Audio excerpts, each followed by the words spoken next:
Good evening. The regular meeting of the Kansas City Public School Board of Directors, May 9th, is now called to order. Will the secretary please call the roll? Ms. Manser, Here. Ms. Wolfsey, Here. Ms. Lewis, Here. Mr. Oates, Here. Mr. Fierro, Here. Mr. Evans, Ms. Morris, Here.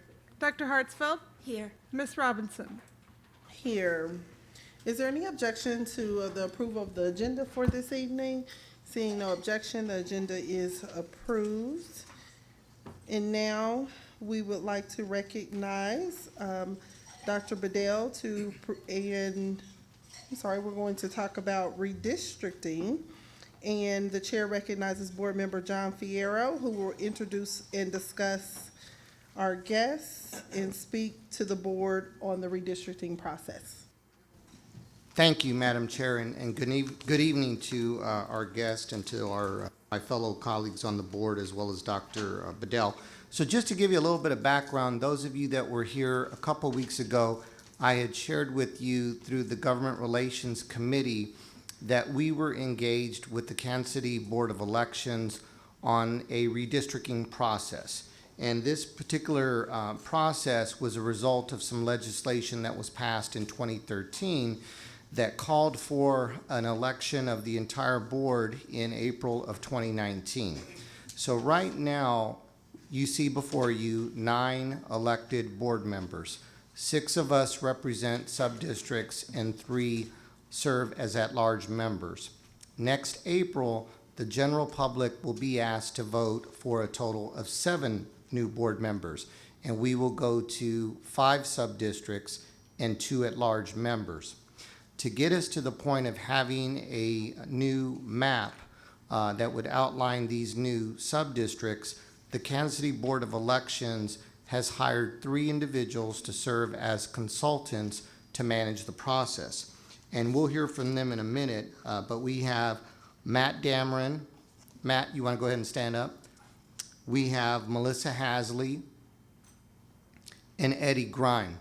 And so again, you'll hear from them in a little bit. I want to point out that this board, we believe that we need to work to inform the families of the Kansas City Public School as well as the general public that this process is underway. And we invited the 3 consultants here tonight to describe what that process will look like, what your role will be, but I also want to emphasize that this school board will in no way be the approving body of the final district map. So I just wanted to point that out. As a part of our effort to ensure that our families and the general public are aware of the redistricting process, we have organized a few outreach events. Tonight is the first one. 2 days from now, on Friday, May the 11th, we will host a breakfast at 8 a.m. here. And at this point, I think we have over 40 individuals that are community leaders, neighborhood association presidents, parents, civic leaders who will come, and they will get an opportunity to meet the consultants. And then we have scheduled on May the 22nd to open our doors at Pacell Academy for the public to come and once again to meet the consultants and learn about the process. And then on June the 4th, we will be at Manual Career and Technical Center to go through the same process. So I did want to share just the background. And before I bring forward our consultants, and I'll actually turn it over to our chair, I apologize, I would just pose 3 questions for them to respond to. And that is, 1, what is the role specifically of the 3 of them, as well as the Board of Election commissioners with regards to redistricting? And second, what input are they seeking from the general public? And then finally, what are some key milestones that they're trying to achieve? So I'm certainly, there's probably 20, 30 other questions we could have asked them, but I just thought if we could get kind of to the highlights, that would be very helpful. So Madam Chair, I will turn it back to you. Thank you, Mr. Fierro. Mr. Fierro is the chair of our Government Relations Committee, and he serves on that committee with Patty Manser and also Jennifer Wilsey and Asia Morris. And so we want to thank them for their leadership in this process. Like Board Member Fierro stated, that this is kind of our jumping off point. This is our start of engaging the public around redistricting. And so we don't want you to grow weary in well-doing. We want you to stay with us through this process, because we need to not only see you tonight, but we need to see you at these other community engagement sessions that the individuals that are working on the subcommittee that you'll hear from tonight, we need to see you when they put together those meetings as well. So we have your information, and we will continue to ask you to show up. To be engaged, we have some technology to do that. We have the Cube, and through your text messaging system, you can text questions that we can pose to our committee on this evening. The number is 678-7099. That's 816-678-7099. And I'll repeat it one more time, 816-678-7099. So we'd like to ask our committee, thank you for all of the work that you're doing, to come up and make your presentation at this time.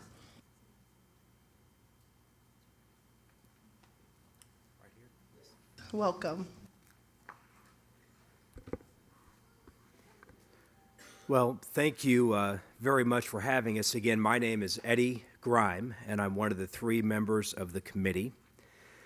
I thought what I would do is give you a little bit of a background, what has gone into our work so far, and I think I'll conclude by, if I haven't done it as I go through, I'll answer those 3 questions. I think that'll be a good jumping off point. So our work in this actually began back in the winter, back in late January. We met as a committee, and we talked about what our timelines were and how we were going to come up with maps.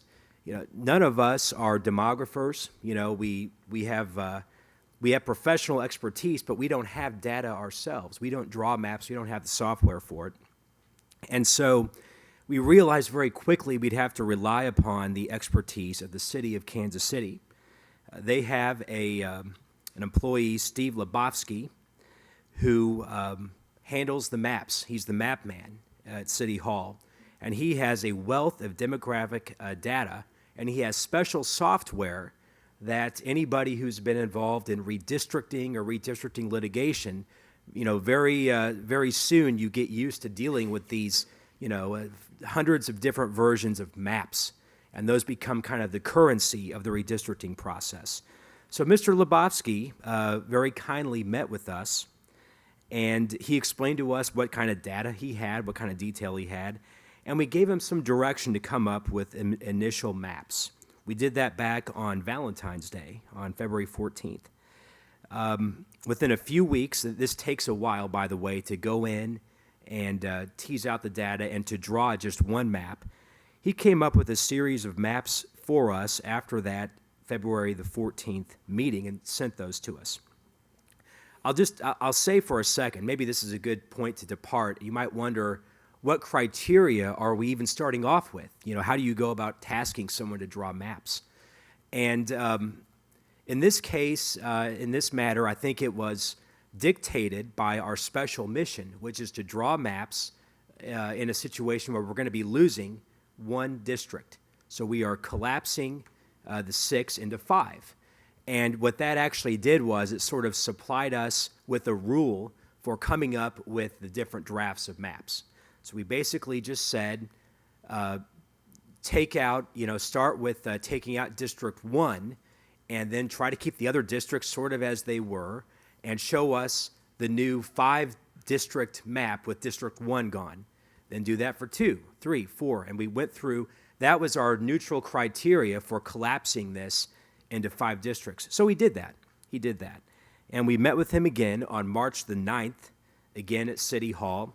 We discussed the maps, we looked at them, and we were able to say that a few of the maps, you know, using that sort of arbitrary but neutral process, just to us did not look good. They weren't going to be acceptable. So we excluded a map or two. But then there were a few maps that looked pretty good. So we asked for a new round of maps that sort of incorporated the good things we saw in a few of the maps he came up with. So he did that for us too. And he emailed those out to us. We had another meeting of our group on April the 18th. I think by that point, we had actually been on phone calls or been here with you a couple of different times to give you a very short update. And finally, on April the 26th, the three of us met, we got together, and we sorted through the maps, and we came up with some tentative recommendations. It's the job of the Board of Elections to take those recommendations and say, okay, here are maybe 3 or so that we want to then put out to the community for comment. And you've got to do it in a structured way like this, or you can go on forever. If everybody got to tinker with the maps constantly, I mean, you'd go in circles. You've got to have sort of a winnowing down process, and that's what we're doing right now. So I won't go through and repeat the other dates that are coming up. On May 17th, though, that will be an important day at the Kansas City Election Board, because that's the day that we present the maps we've got so far, and then they'll winnow those down. Again, they are our client. They're the ones that we really present this to, and then we will come back out to the community and solicit comments. So this raises kind of a couple of interesting questions. First of all, why consultants? What is the role of a consultant? And truly, it's just to bring logic, reason, and in some cases the law to the process of trying to organize the process of coming up with maps. And I think that's what we've done so far. We've got a social scientist who's good with numbers in ways that I can't understand in Melissa, and then we've got 2 lawyers in Matt Dameron and I. So our role, again, is simply this winnowing, sort of organizing of inputs we receive from other groups. Now, what input do we need from the community? Well, we basically want to know, I mean, maybe I could use an analogy.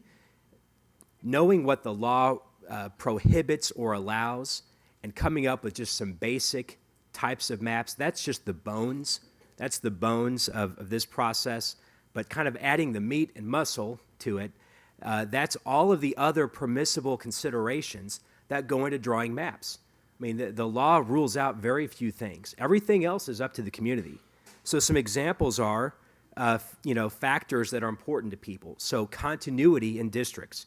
Can't have perfect continuity because people have moved and we're losing a district. But, if that's important to people, then speak up and tell us about the kind of constant boundaries that matter to you. Contiguity, which is this pretty close to a circle or a square? Is this a reasonably, contiguity is, that's a wrong thing. Contiguity is making sure we don't have little islands connected by nothing but air. So is everything packed together? Compactness is something that's close to a circle or a square. And it just means that you kind of know when you're in the district, you know when you've left to go to another district. Are those things important? Residence of incumbents, that is a permissible factor, and that can be an important factor in drawing new districts. Keeping communities together, that's important too. If there is a certain area that feeds into a school, if they should all be represented by the same person, that's not a legal principle that you have to comply with, but it's a prudential one and a political one that people ought to tell us about if it's important. Or, alternatively, maybe it's about bringing disparate communities together.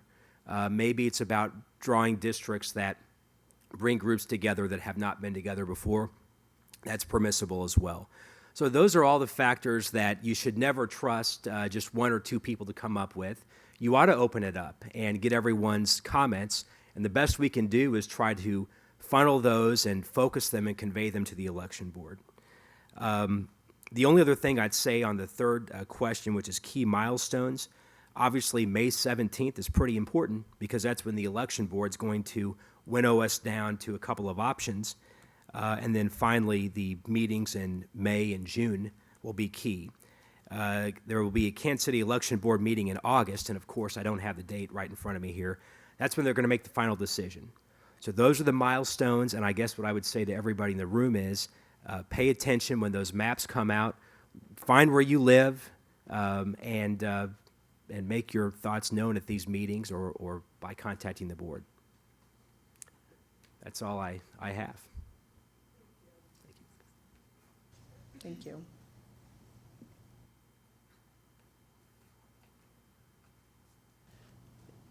Anything else, Mr. Fierro, before we go to questions? Sure, yeah, I think a couple of points. You know, one question that maybe the general public may be considering is why is the Board of Elections handling the redistricting process? And the reason being is that in municipalities with a general population exceeding 300,000, the Board of Elections serves the role as the redistricting commission. So that is why they are responsible. Our responsibility as a Board of Elections is to pay for that service. So please know that at the end of this process, the Board of Elections will issue an invoice to the district, and we will pay for all of the time of the consultants and then the work of the city. I guess the couple of two other questions I would ask Eddie or even Melissa or Matt to answer would be, one, if those that are in attendance tonight want to see the maps that you do have, how do they access that? And second, while we have put forward these dates at two of our schools and the breakfast on Friday, would the three of you be open, and I guess the Board of Elections be open to further community engagement if that's what came about? So those would be my only final two questions, Madam Chair. Is there someone, Melissa, you want to respond? Okay, thank you. Hi, everybody. So I'll take the second question first because that's the easiest one. Yes, we can add an extra engagement date. So I think that was your question, if we wanted more community engagement prior to the August KCEB board meeting. So that could be up to you. You know, we'd be willing to take your lead on scheduling that. So since the second one is June 4th, we could look at a later June date or even a July date, since I thought about perhaps just before summer school is over. I thought that maybe you would be able to attract as many parents as possible before summer school is over. So you might use that as kind of have the meeting before July, whatever the last day of summer school is. I'm sorry, I don't have it before me. So that is that. In terms of seeing the maps, so we have kind of ruled out some maps that didn't meet that criteria that Eddie talked about. So he talked about continuity, contiguity, you know, them being compact and continuous, maintaining neighborhoods and communities that seem to go together. And so we eliminated maps that didn't seem to us to be equitable in those ways. And so that's how we ended up with 3, and then what we're calling a family of 3, so 6.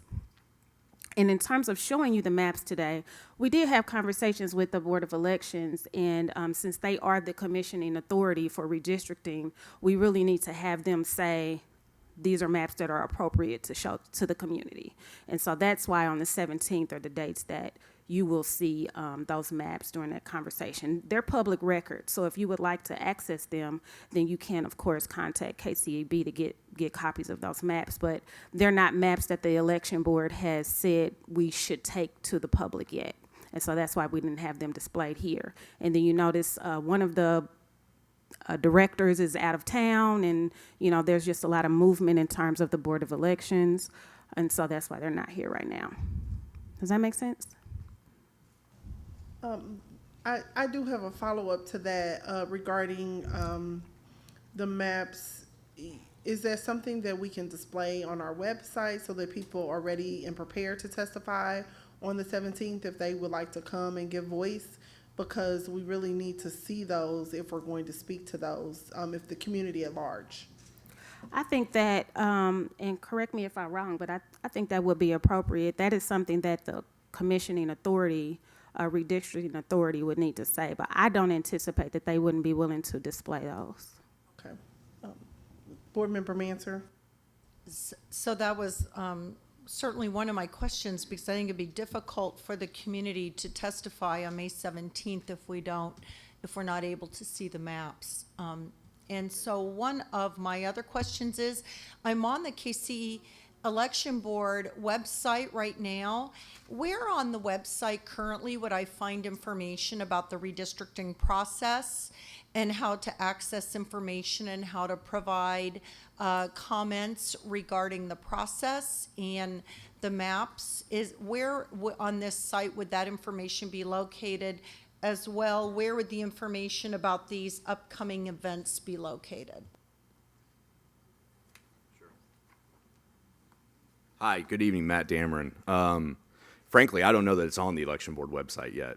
And you know, that's an oversight. We're outside consultants. We don't work for the election board. We've made the election board staff. They have the timeline, and we can certainly work with them to get that on the website. In terms of engagement, the election board has established a dedicated email address for individuals to submit written comments or written feedback concerning any of the maps or the process or anything like that. And that email address is KCPS, Kansas City Public Schools, KCPS redistricting, that's all one word, at KCEB, which stands for Kansas City Election Board, .org. So it's KCPS redistricting at kceb.org. And that way there's one point of contact for folks who want to submit comments or questions either about the process or the maps themselves. So just as a quick follow-up. Sure. So I guess it's really important that we promote that address, since we're not able to locate any information on the current KCEB website. Do you think it's likely that you all, as that team of consultants on the project, will be able to get some of this information posted for the larger general public? We try to reach a large public here, but through our communication, but we certainly wouldn't be reaching the breadth of the voters Sure. in this within our boundaries. Yeah, I mean, I'll absolutely commit to you that we'll work with the board to get that on their website. You know, I looked at the district's website today. I know it's there. It's got a nice redistricting tab, so whoever did that, commend you for that. But, you know, that's accessible and available, and I think that's great. But I agree, the election board itself should have a companion site that mirrors the same information to make sure it's consistent and available to as many people as possible. Completely agree. There is okay, let me get in a couple more questions from my colleagues. Board Member Wilsey, Board Member Evans, and then Board Member Lewis. Thank you. Thanks for the presentation.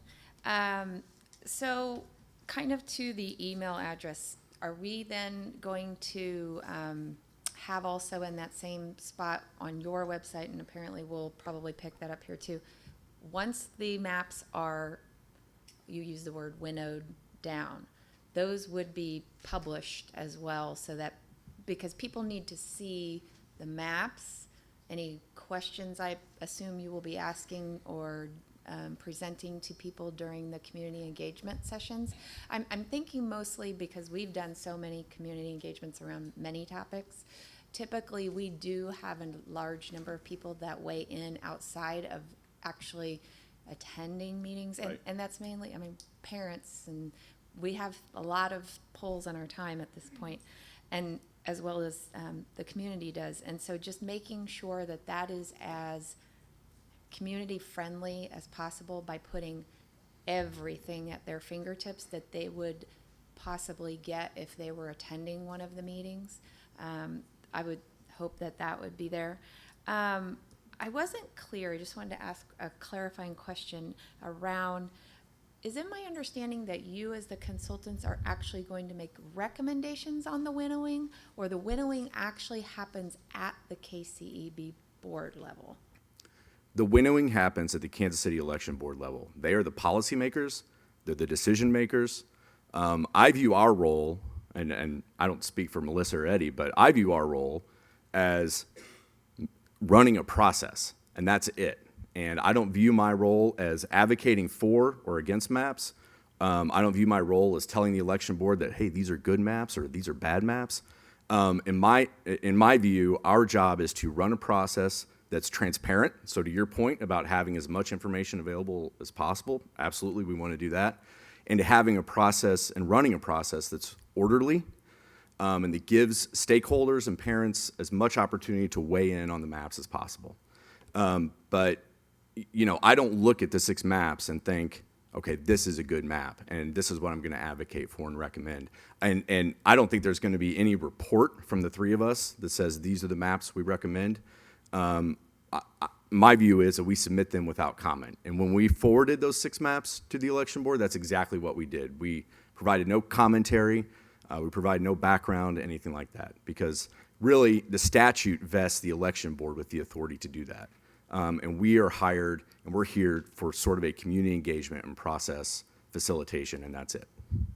So kind of clarifying then, what people need to very clearly understand is that they'll need to seek out those 6, if they want to have any input to the election board on the 17th at noon. They need to, on their own, seek out those 6 maps, review them, understand them, and provide in testimony, either, I assume, written or verbal. Correct. To the KCEP board so that their input is considered. Right. And I'll be clear, I mean, I don't think any of us would object to the district putting those 6 maps on its website. Yeah. They're a public record, right? The minute they leave us and go to the election board, I consider them a public record available for any member of the public who wants to see them. Well, and I mean, that's the interesting point, because if they are public record, why is it that we did not have them tonight? That's the... My understanding is that they've been forwarded to the district. Yeah, the district, my understanding is the district has them. Maybe I'm wrong. No, we do have them, but there was a understanding that they would be presented by the team to the community this evening. Okay. Mm-hmm. Well, I don't know where that got lost in the communication. I think Melissa Hasley brought that up. She covered it. Okay. You said that the Kansas City Election Board shared that you should not bring them tonight because you can restate it, because I don't want to put words in your mouth, but that's, but we do have a copy, to your point, Mr. Dillon. Yes, you all have a copy and you can share them at will. So when I talked to the election board about easels to display them properly around the room, that's when I was informed that the election board has not even had time to review them yet, and that their timeline or plan was to review them on March 17th. So I had intended to bring them to you and to print them for you because, you know, for you to see them. And that was the response that I got from them, because they are the commissioning authority.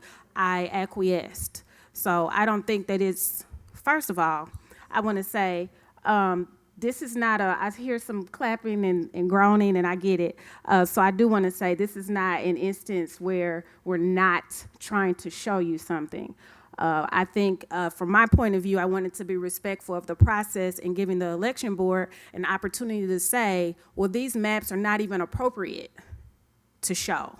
And so we don't want you to show them. So we don't want to get into a situation where there's 1 or 2 maps that aren't equitable. They don't provide clarity. They're completely disruptive to the board, and so we shouldn't show them. And so I wanted to have that conversation before getting the community very confused. And so that is why they're not here. And after having that conversation with the election board, I felt like that was the responsible thing to do. Now, if there are folks that are determined to see those maps, you can share them if you want to. And then on the 17th, the election board will be able to weigh in and say, okay, we think that these are the maps that meet the priorities that you've made in terms of what I just mentioned, equity, participation of voters, and things of that nature.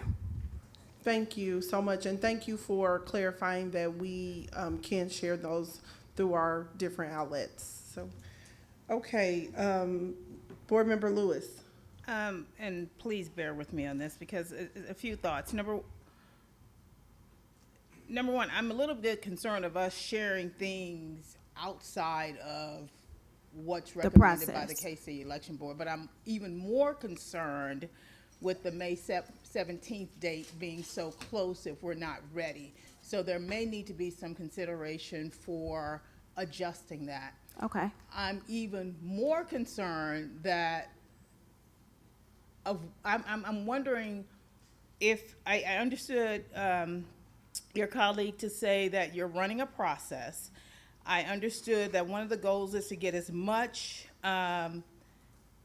opinions as possible and as many of the public's comment to weigh in, ability to do that. So I am wondering, is part of your, if that's part of your charge, where is the communication plan to even get this information out there? Because even posting on a website alone or having an email address without communicating that email address out to the public feels to me like going through the motions, and I know that's not what your intentions are.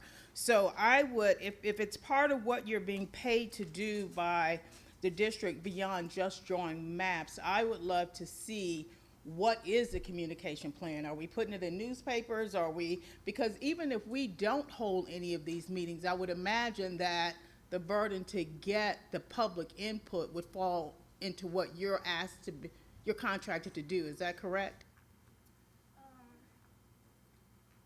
So another thing that I want to point out for you is that this particular process on its own is unprecedented. So we've not had a redistricting process outside of a census. And you all know that the census is in 2 years. So when this process happened 10 years ago, this is the process that it followed. We gave an update, and I've read all the minutes, and so that's why I know. We gave an update to the board and its government relations committee, just outlining the timeline. And then the election board decided on 3 maps that would be shown to the community. And then they had 2 to 3 engagements, which is the 22nd and the 4th, and now the 3rd that we're going to have. So we're following the same process in terms of precedence. So we have, because there's not been a new census, we're actually using the very same census data. Mr. Lebowski at the City Hall has used the very same census data because there's not been a census. So we're already out of chartered waters in terms of even having this kind of process outside of a census, and we are following it closely in terms of how it happened 10 years ago. There was a set of 3 maps that was shown to the community over the course of 3 engagements, and that is what we're going to do during this process. And are you required to follow a process that's 10 years old? We're if required it's to not maintain, effective? I think that we are comfortable maintaining precedence. I think, because there is a process, yeah. And it only happens 10 years, so it sounds like 10 years is a long time ago, but it only happens with the census. And then they probably use the updated, the American Community Survey with those numbers too, wouldn't you think? Some of the updated numbers that come out every couple of years. We use the data that was used 10 years ago because that is the data that is vetted by Congress. And so the data that is collected interim does not undergo that vetting process. And so we use the most solid data. And I did advocate for that because people can do anything to data. Board Member Oates and then Board Member Hartsfield. Thank you for your presentations and everything. So, Mr. Grime, earlier you had mentioned that the law around redistricting is very limited. Can you just give us an idea of what is prohibited by law? Sure. And the main issue that we looked at was Voting Rights Act. So there are some issues there that the law won't let us do non-contiguous districts. And so I think it was misleading when I mentioned that as part of the meat. That's actually part of the bones as well.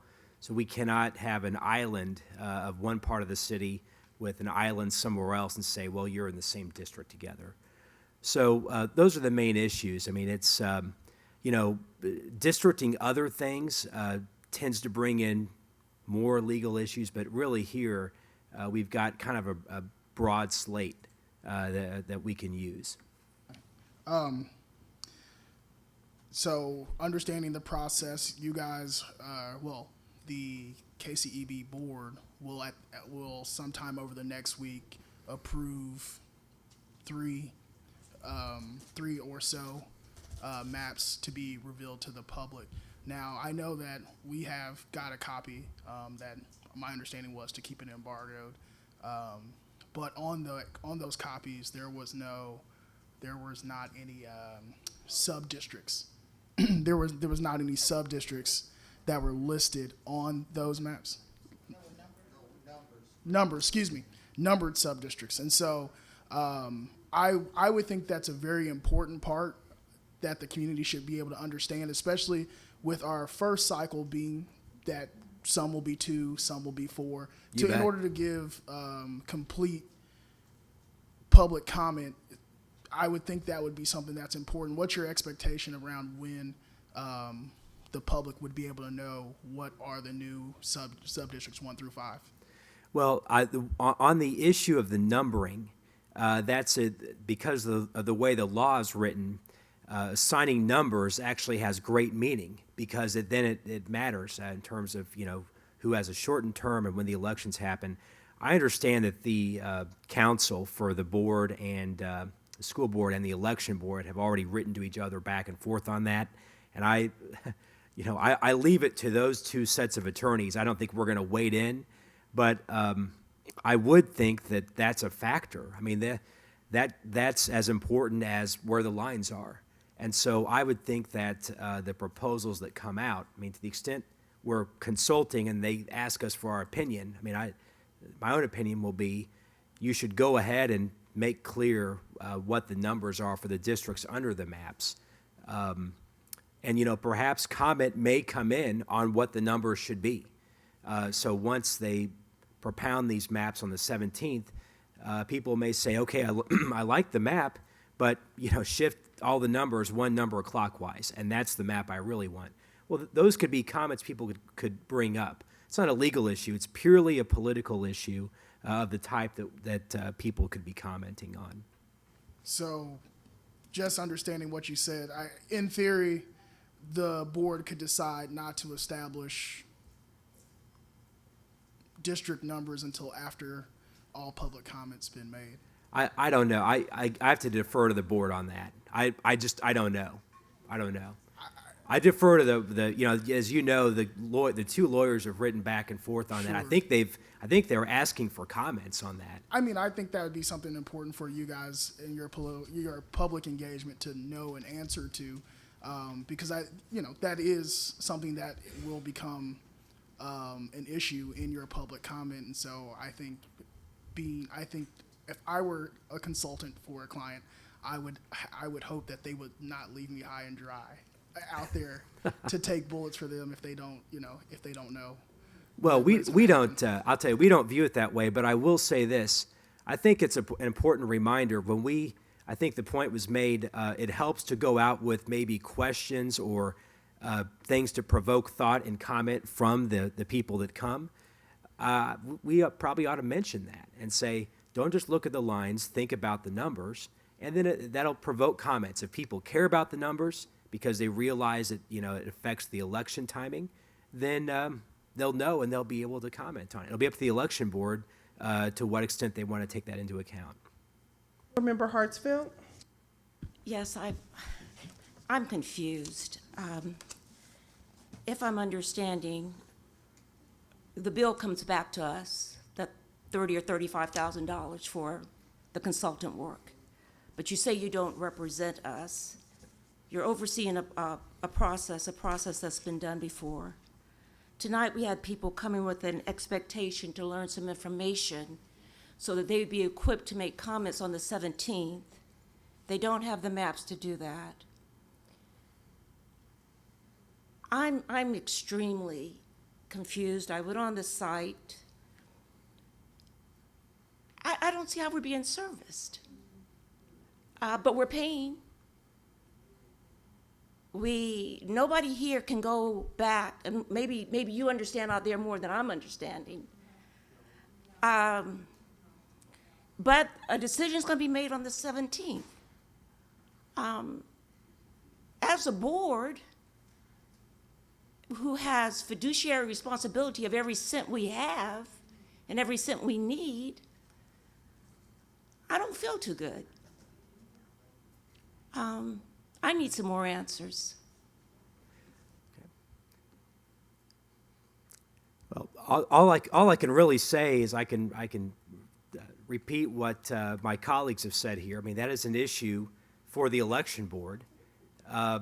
If the election board wants to put that on their site, if there's some confusion about, I guess, an embargo or something with the maps, I mean, let's get them out there, because there's plenty of opportunity for comment after the fact too. I mean, the Board of Election has not tied its own hands, as far as we're concerned, about what it does in reaction to public comments that come in. The other thing I would say, and at the risk of going on too long here, I want to make one point.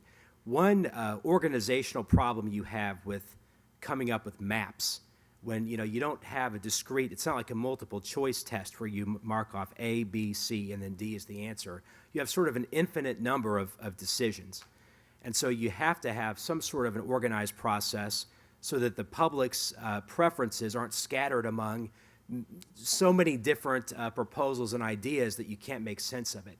So the fewer proposals you have that still cover a wide range, the better, because then public support or opposition can coalesce around a couple of ideas that are articulated in a manageable number of maps. I understand that, but didn't you say this process was already in place? You're using a process that was used 10 years ago. This is not something you had to invent.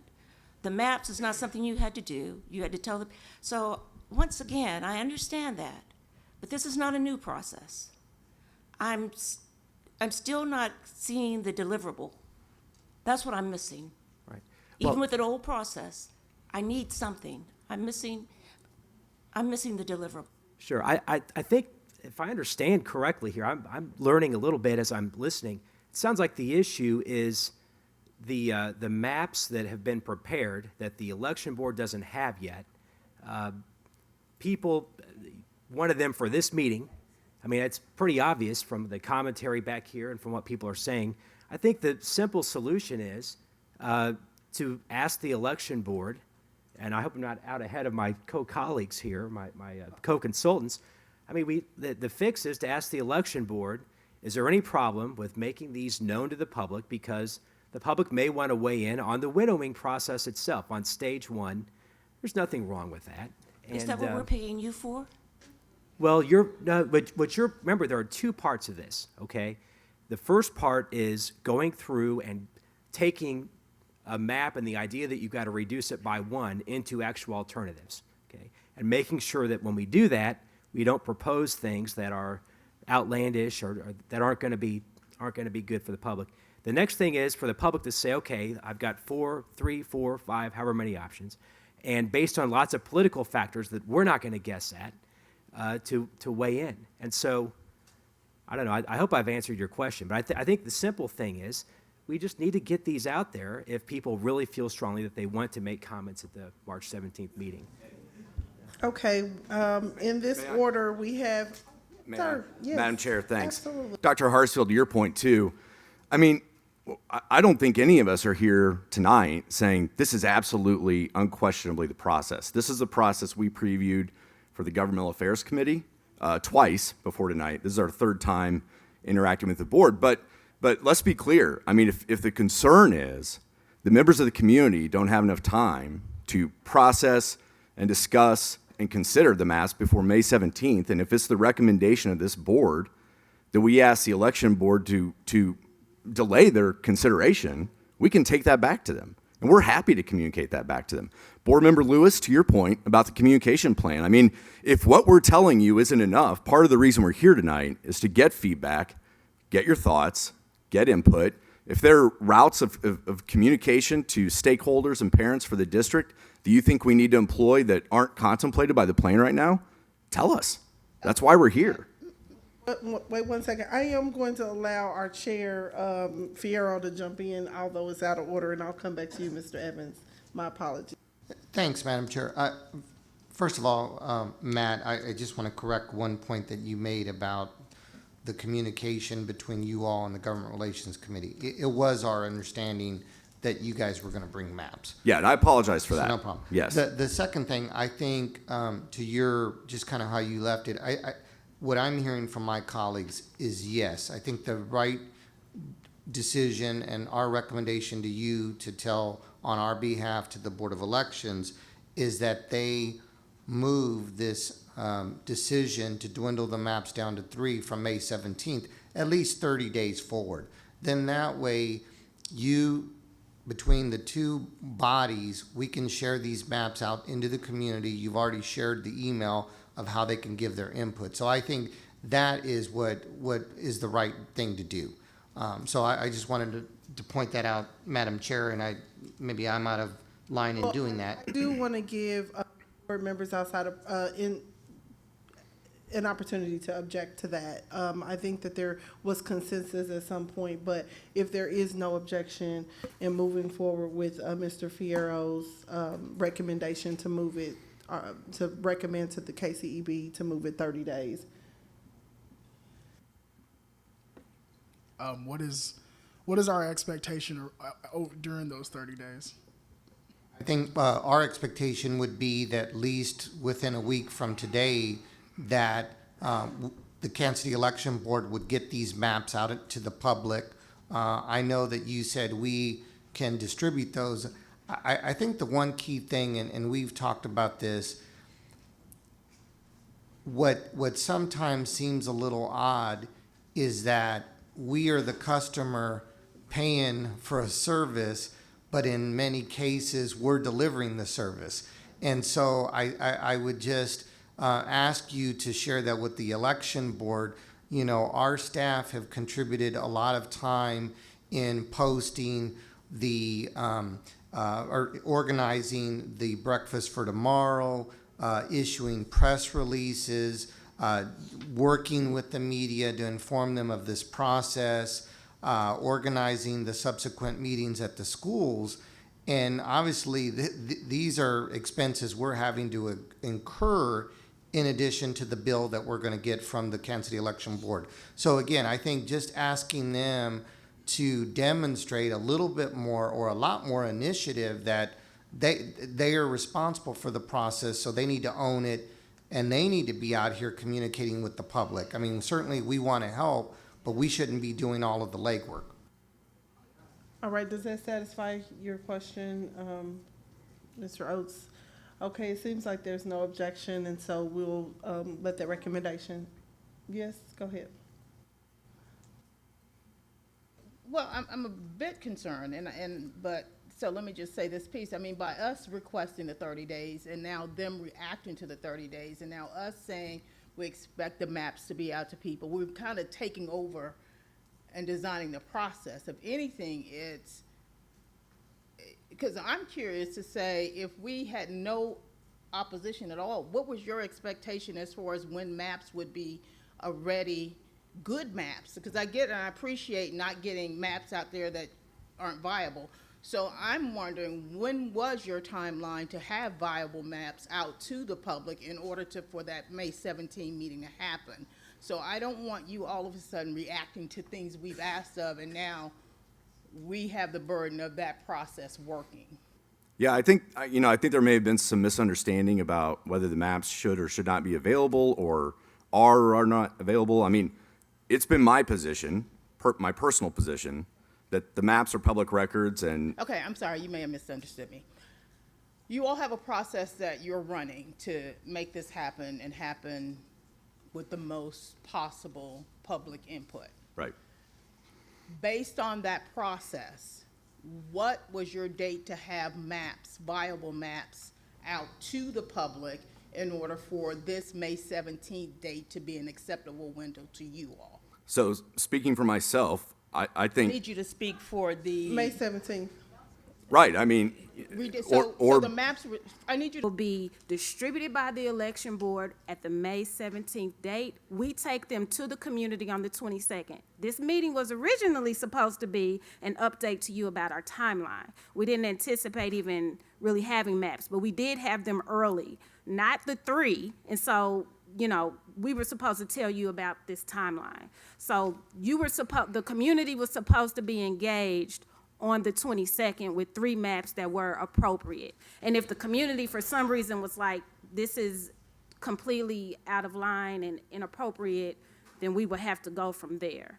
But And so what this does, based on the recommendation from my colleague and chair of the Government Relations Committee, John Fierro, is that we want to give adequate time to the community to weigh in on the 6 maps as the Kansas City Election Board makes decisions about which 3 maps would be viable. So, and that is completely appropriate, and that is what you certainly can request. And so I want to just be clear that that isn't the process of precedence, but that is obviously, since we are working for you, you've made so clear, we definitely are.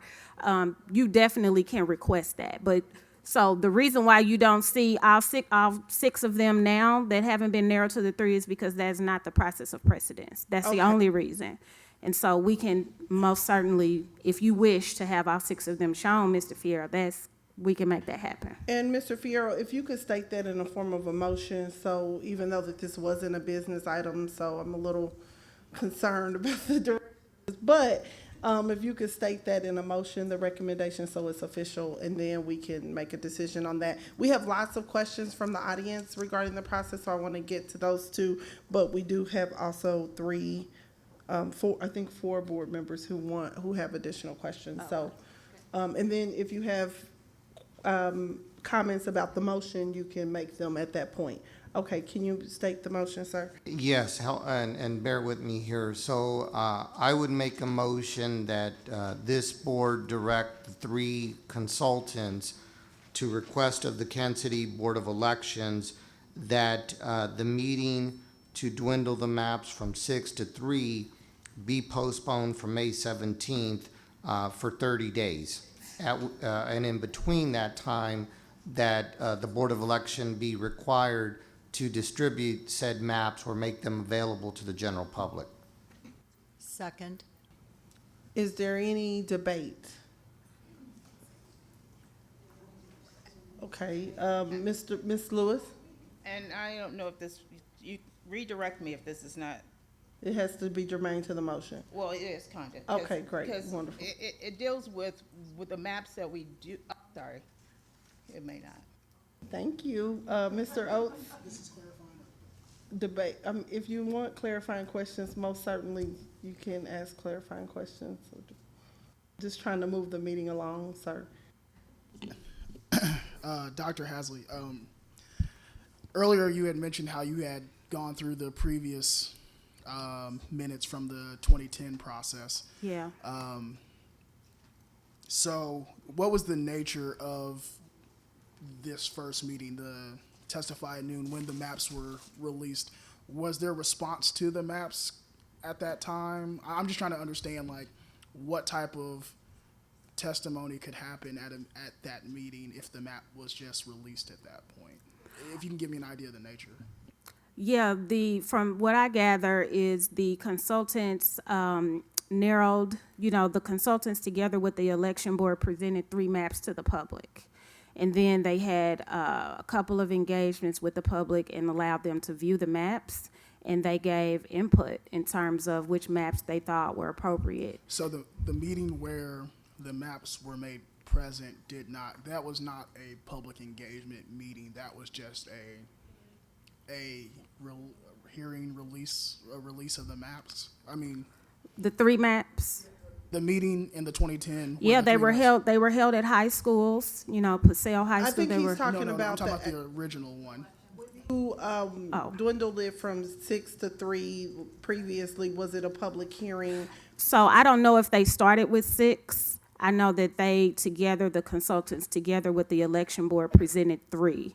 And so I'm sure that meeting at the election board was public. And because I think it was not controversial in that we're doing a process outside of the census. Maybe people weren't really, Okay. keen on that the meeting was even happening. Okay, so with that, as far as in regards to this motion, it feels like we were not supposed to get the 6 maps, and like under a normal process, we would You would see 3. We would have started this at 3, and But I think at this point, it's up They're to out you. there. Yeah, I think at this point, since we've had so much discussion, I think it's up to you at that point. Yeah, civic engagement, more of it, we need, okay, all right. Board Member Lewis, did you have a clarifying question or any debate I before don't know. we It goes vote? back to the maps that we actually end up getting. The 3? I know your colleague stated that he wasn't sure how the numbering happens. According to the letter that we received from the Board of Election in response to our question, it clearly states that as in the past, the redistricting commission, which would be you 3, correct? No, You the all aren't election board. The redistricting commission? The election board is the redistricting commission, which are also supposed to be that approve the You're the maps to go to the public. Exactly. And not the commission. We are a middle facilitator, and so Okay. the election board is the actual redistricting commission, and they are the folks that are supposed to say, okay, these are maps that are appropriate for you to show to the public. Okay, thank you. Okay, well, the motion is to make a recommendation to the Kansas City Election Board to delay the vote of the 6, going from 6 to 3 for By 30 30 days, and making the Kansas City Election Board will make those maps available to the public so that they will have an opportunity to weigh in and be prepared on that date. Will the secretary please, all in favor of that recommendation, please respond yes. All opposed, respond no. Will the secretary please call the roll? Ms. Manser, Yes. Ms. Wolfsey, Yes. Ms. Lewis, Yes. Mr. Oates, no. Mr. Fierro, yes. Mr. Evans, Yes. Ms. Morris, Yes. Dr. Hartsfeld, Yes. Ms. Robinson. Yes. Thank you. All right. There's a majority in favor, and that recommendation has been approved. If there are further questions, there are several questions that we still have, so we do need to keep this going. Mr. Evans, do you have questions or comments for the committee? I had some, but due to the discussion that took place, I think I lost my questions about 20 minutes ago. Thank you for your patience, sir, and I apologize. If it comes back, please let me know. Board Member Manser? Board Member Lewis? Okay, we have some questions from the audience. Now that this recommendation has been made, if it is accepted by the Kansas City Election Board, how will this affect the overall process and the timeline of the process? Any thoughts?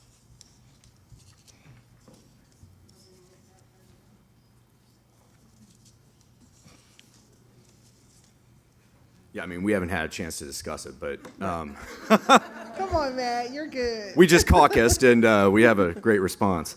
Right now we anticipate, which are posted up here, public sessions on May 22nd, and then another one on June 4th. We previously discussed adding a third public forum, so that I assume that would be in late June or early July, and then at that point the election board could take up those 3 maps, perhaps sitting as a special redistricting commission, and they could have a special meeting. But I think at May 22nd, obviously we'll still be talking about the 6 maps, right? Mm-hmm. June 4th, we'll hopefully be talking about, we'll still be talking about 6 maps. This is assuming the election board adopts the recommendation. So, you're looking at a mid to late June meeting where the election board will narrow them down. And then, 1 or 2, maybe even 2, public sessions to talk and react to those 3. Now, as stakeholders and parents hear this, I want them to understand that's going to be a more compressed time frame because it has to be done by August. It absolutely has to be finished by August for an April 2019 election. And so, your opening comments about being engaged, paying attention, accessing maps, accessing the websites to get the information, that becomes all the more critical at that point, because you're really talking about 3 maps not really being available until, the end of June. So it will make that public comment period more compressed. Thank you. Sure. This question is for John Fierro. Will the maps be shown to the public on Friday at the breakfast? I would say yes, because what I heard loud and clear from the consultants was that, I think, Matt, you put it perfectly, these are public records. We have copies of the maps. We will present them at Friday's breakfast. Thank you. The next question is, why is the KCEB redistricting for KCPS? What other districts will be affected? That is by statute that KCEB redistricts for KCPS, and there will be no other districts affected by this process because it is outside of the general census. When we do a redistricting, is after the census. However, as my colleague stated in his opening remarks, there was a law that was changed in Jefferson City that requires our board right now. We are 9 members, and it requires us to go down to 7 members. So that's by state statute that preempts us before the census to redistrict at this time. The next question is, how will families be impacted by this change? And I think a couple people can answer that, but it is about representation. As your board will change, you do need representation, and so you will be impacted by who is representing you on this board. Okay. Someone asked, what is the purpose of tonight? Do you want to, Mr. Fierro, just in one-liner? They were a little bit. I think you said it best earlier, Okay. civic engagement, and that's what we had tonight. Okay. Okay, when will the new boundaries take place? Matt Dameron alluded to that. The April 2019 election for the school board, we will have new boundaries. When will the decision be made? Eddie Grimm or Grime? Eddie Grime, he talked about that we need to have the maps finalized by August, so that when people start filing for the board seats around December, we will be ready for, they will know what seat they can apply for. Okay, that just answered that. All right, Mr. Ivan Nugent, why is the district responsible for paying for this process? Good evening, board members and community. The same statute that you referenced, Board Chair Robinson, talks about the fact that the Kansas City Election Board will be responsible for this effort. We are a taxing jurisdiction. We're there for the client. Therefore, the bill is being sent to us. Thank you so much. Why is the election board not present? This might be a question for Matt or Melissa. Do you know why they? Yeah, the election board, the timeline anticipated that they would meet on May 17th. That's part of the reason. But also, both of the members are out of town right now. Thank you. They had conflicts. Thank you so much. Okay. I think that this has been answered, but just to make sure, there might be one of you that can answer this. The scope of the consultants. Do you want to go over that again, or if you feel like you've adequately answered that, but what is the scope of the consultants? So the scope of the consultants is just to facilitate the process, which is to have the meeting with the city planning office to actually acquire the maps, to look at those maps and determine if any of them are just completely outlandish, and then facilitate the meeting with the election boards to come up with the 3 maps, and then facilitate conversations with the community. So we are just facilitating the process and hoping that people can voice their opinions in terms of what are the fairest maps. Thank you. How is the public supposed to provide testimony on the maps on May 17th without being able to see the maps prior to the meeting? So we've readjusted that so that you can see them in advance and be prepared on when they make that decision. Has a decision already been made? it was quoted that the process was underway. And so the answer to that would be no. The decisions will be made, the 3 maps, when they meet in June, and then in August, another decision will be made to decide 1 map. If I'm wrong, somebody correct me, please. Okay. What schools will be impacted? And so there isn't a direct impact to schools. Again, this is about representation on the school board. And the final question, if districts are drawn by population, is it population by residents or by school attendance? If districts are drawn by population, is it population by residents or by school attendance? By residents. By residents. Thank you. We got through those pretty quickly. Any other comments before we go into a really hefty board workshop tonight? Thank you so much to our consultants. We appreciate the work that you all are doing. We appreciate that you taking our recommendation back to KCEB and the open communication that we have with you. And we will continue on. All right. Thank you.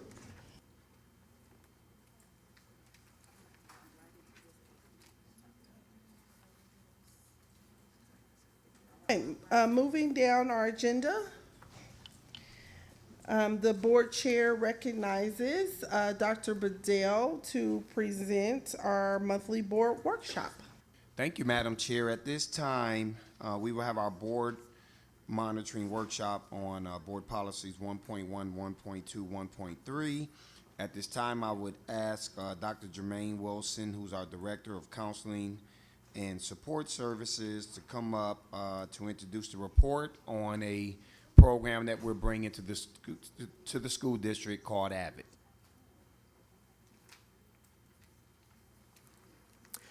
Good evening, Superintendent Bedell, Madam Chair, and members of the board. I'm excited to share with you information tonight regarding AVID, which stands for Advancement via Individual Determination, as a programmatic framework that's designed to increase college and career readiness in our schools. The AVID program explicitly connects to our KCPS Board Policy 1.1, High Achieving Critical Thinkers, through the AVID framework for instruction in the classroom. Strategies such as Costa's level of questioning, Socratic seminar, and critical reading strategies are a small sample of the ways that our students will raise their level of critical thinking, in addition to having access to more rigorous coursework in their academic trajectory. Board Policy 1.2 asks that we help students to be college and career ready while receiving a curriculum that will position them to excel. Early in the AVID program, students are asked to vision cast and begin the creation of college roadmaps that are designed to help them map out the pathway that will lead them to success, all while receiving access to the AVID elective course curriculum, which will help to prepare them to exit our district ready to compete in the global market as a viable and successful candidate. Finally, our KCPS Board Policy 1.3 asks that students are engaged in the improvement of their community through democracy, citizenship, and self-improvement. In the AVID program, students are asked to collaborate in teams, build networks of collegial support through peer tutorials, and engage in academic and personal goal setting, all while being connected to support structures in the school that are designed to provide motivation and encouragement to persevere and attain their goals. The power of the AVID program for our schools is it's not just a program for all select students that are a part of the program, but the power of the AVID program actually expands beyond students that are in the AVID elective course to transform all of our school cultures so that there's a framework for all of our students to be successful. Board Policy 1.1, 1.2, and 1.3 are our global ends policy. Tonight, I have the opportunity to introduce to you Ms. Rachel Henley, who is the Midwest Region State Director for AVID Center. She will provide you with a deeper understanding of the AVID school-wide framework for instruction, systems, leadership, and culture, and why this is an excellent opportunity for our scholars to engage in. Ms. Rachel Henley. Good evening. Thanks for having me tonight. And actually, he's done such a great overview. I don't really know that I need to say much. That was really great. Thank you. He's already well-versed, and he hasn't even been to the professional learning yet this summer, so that's wonderful. So I'm going to talk to you a little bit about what AVID is in about 10 minutes, and you'll learn more as you get to know the students who are impacted when they get to talk to you at future opportunities as well. So,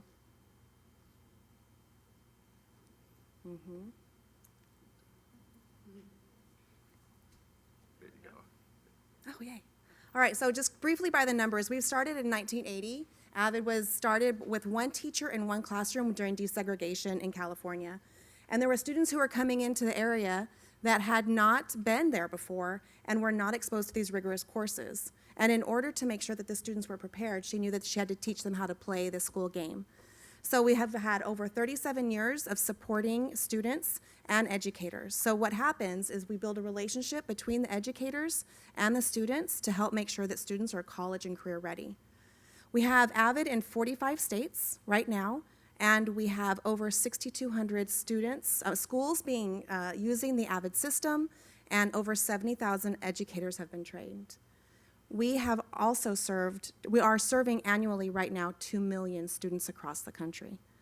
And what's been really good about the growth, again, is that school-wide impact. So you'll see that there'll be a targeted enrollment in the elective class, but it will have a school-wide impact. So AVID, the classroom, becomes a lab setting for learning which strategies best support each school. And so that's where it's differentiated, so that when we're supporting the closing the opportunity gap for all of our students, we're also being mindful of the needs of each school in making that happen. Okay, so where did I click this before that was magic? There it is, okay. Okay, someone else is doing it for me? Okay, very good, thank you. So we're going to talk about some domains and where we focus our efforts. And so a lot of times when you hear about college and career readiness programs, you don't think of a system of support. You hear about instruction, maybe, or what are we doing just to support culture and having students believe in themselves. And so on this slide, you can see that what we do is we make sure that students have access to rigorous courses, but that they're successful when they get there. There's a scaffolded support where the teachers are saying, this is going to be hard. You're going to work probably harder than you've ever worked, but we're going to support you in making that happen. So in those classes and through the elective as well, we teach students to think critically. We teach them how to self-advocate, how to be confident, how to continue to struggle on when they fail, and then how to succeed. That's incredibly important. This happens in large part because of the culture of believing that every student can perform at high levels, and the relationships that are built between the students and with their teachers, and not just an elective teacher, but all teachers on the campus who are supporting these efforts. So let's talk a little bit about the structure beyond the elective class. And so we really want to focus on helping you and partnering with you in getting to a place of a school-wide college, career, and life system for all students. And so we work in 4 domains: instruction, systems, leadership, and culture. And what's interesting is that we think that we don't have the right instructional program, and so then we try to bring in more instructional programs. And what we find is when we start aligning our systems and we build that culture of believing in all students, then the instructional practices fall into place as well.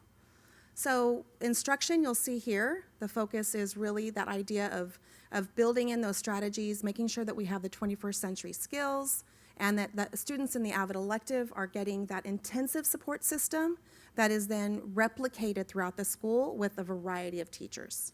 So that's the instruction piece. You have over 60 team members going to Summer Institute this year to learn that instructional practice in alignment with systems as well. So the systems is this, part of that is a very intentional effort that you have made to align your, to align all the practices by having it in so many of your high schools. We're going to talk about that later, and as well as some of your middle schools. That intentional support system is a first alignment of systems. So the next one is leadership. And then we're not just talking about building leadership, board and district leadership, we're also talking about student leadership and how you lead from where you are and how we build those systems of self-advocacy and support of each other through leadership. And then culture. So this ends up being the hardest thing to shift in so many places, is that true culture of believing that every student can perform at high levels. And so we spent a lot of effort through a very intentional curriculum to align the culture and in working with our professional learning that way as well. So for a few minutes, we're going to also talk about what happens when these students are done with this system. They might be starting in middle school, they go through high school, and then they get to college. Our goal is that every student in AVID, through a very intentional support system, has built a readiness for college, and that means sticking when you get there. That means that we have intentional systems for every student applying to a four-year university, for applying for financial aid, for receiving scholarships. So when you see on Twitter and Facebook all of the schools that are celebrating, it's not uncommon for one group of AVID seniors to bring in between $800,000 and $1 million in scholarships and financial aid. Huge impact. And again, this all happens in the school day. So we're building all of these support systems in the school day because the students who need the support often are not getting that those opportunities outside of the school day. We have to build them in. So I'm showing here a graphic of the seniors. This is our AVID seniors from across the country in the 2016-2017 school year. And I just want you to take a moment to look at some of the statistics here.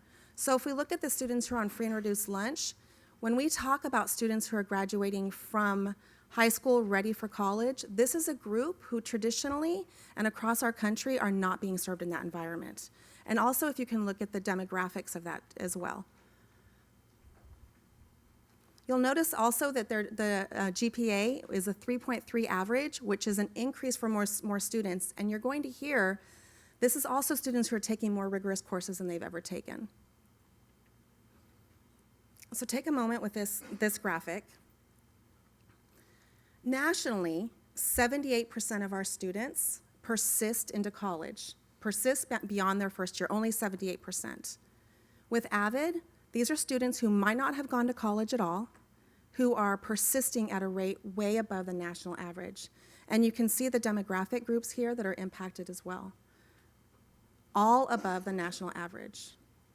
We're very excited to be in partnership with you here in Kansas City Public Schools. It's very exciting. I've been involved in AVID since 2004. I worked in Texas at the time. I'm from El Paso, Texas, and I was a teacher. And my first semester or so, I thought, these are the kids I always wanted to teach. But what I realized later was these are the kids I was always teaching. I was just teaching them how to unlock all of their potential. And I got to be part of that. And so now they're teachers. I've got some who are lawyers and nurses and lots of great professions as well. You're up next, right? All right, and so I want to talk to you a little bit about what's the impact for KCPS as it stands now. In alignment with our KCPS scorecard, this actually connects to three of our goals. First, goal 2, the whole child safe, challenged, and supported. Students who feel school environment is safe for learning and have a sense of belonging and personally meaningful friendships. And so what you heard was there's a structure in place where students are expected to collaborate. They're expected to encourage one another. They're expected to persist in a safe environment at school where they're motivated to push past any problems that they have. Also, goal 4, 21st century critical thinkers and problem solvers, students who can solve real-world interdisciplinary problems and who can use digital tools and resources to plan and conduct research and manage projects and solve problems.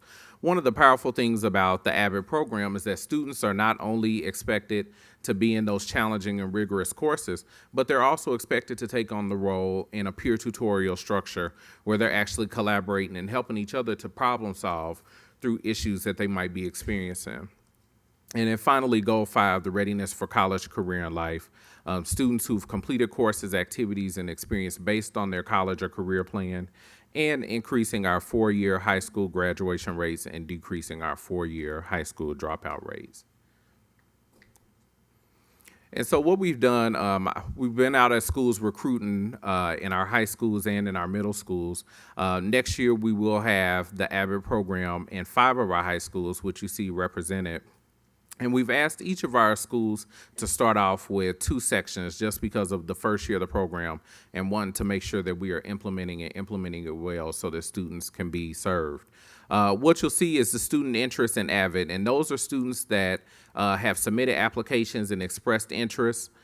in the AVID program, and they are students that are in the academic middle. So targeting our students that have an average GPA, that have our first-generation college students, those students that are experiencing life challenges. And we gave them the first round to be able to say, I'm interested in being a part of the program. What you see in the graphic is that Central Academy, East High School, and Northeast High School, they've already surpassed the number of students that are interested for their 2 courses. And then we have Southeast High and Purcell Academy. Southeast High School, because they don't have as much of a large pattern of students that actually matriculate into their building, most of the students from Central Middle School are going into Central Academy, and then they pull from AC Prep Lower and then a smaller section from Central Middle. And then Purcell Academy, because of their structure being a 7 through 12 school, they'll actually have a section for the high school and a section for the middle school that'll be in their building. You also see on this slide, we'll be implementing at both of our middle schools at Central and Northeast. Both of those schools will start out with sections of 8th grade AVID, and right now they are in the process of recruiting. We were actually at Northeast Middle when I ran into Dr. Bedell doing a visit, and we were actually talking to the students about access to advanced coursework and being a part of the AVID curriculum and what that meant for them. It did my heart joy to see many of our scholars embrace the challenge. Even when we said you're going to have to take an access and a rigorous course, all students are asked to take a challenge course, but seeing students that even though they may have life circumstances, they don't shy away from that high expectation that's been put in front of them. So I wanted to talk to you a little bit about where we are with the students that have expressed interest. 40% of those students selected to enroll in AP Human Geography. This will be the first year that we'll actually offer AP Human Geography, and that being an AP course where 9th grade students will have access to it. So 40% of our 8th grade students that are going into 9th grade saying, I want to take an AP course, I want to get that college credit my 9th grade year of high school, which sets a powerful message for their peers and for their families and for themselves as they think about their own trajectory for success. 43% of those students selected to enroll in Algebra 2, most of those students being students that are 8th grade students taking Algebra 1 in our middle schools now. 54% selected to enroll in Pre-AP English 9. 51% selected to enroll in Pre-AP Biology. 84% of AVID applicants chose 2 challenge courses for their freshman year. So we tried to give them the limit. Just because you're transitioning to high school and there's a developmental period where you need to adjust to the high school setting, we want you only to choose a maximum of 2 challenge courses or less. And those students saying, I actually want to take the 2. And then we had 16% of our AVID applicants that actually chose 3 challenge courses. And even though we tried to talk to them about the adjustment, you know, I had parents that contacted me afterwards saying my child came home to me and talked about this opportunity. And I feel like they're ready to take 3 courses, and I don't want them to just be limited to 2.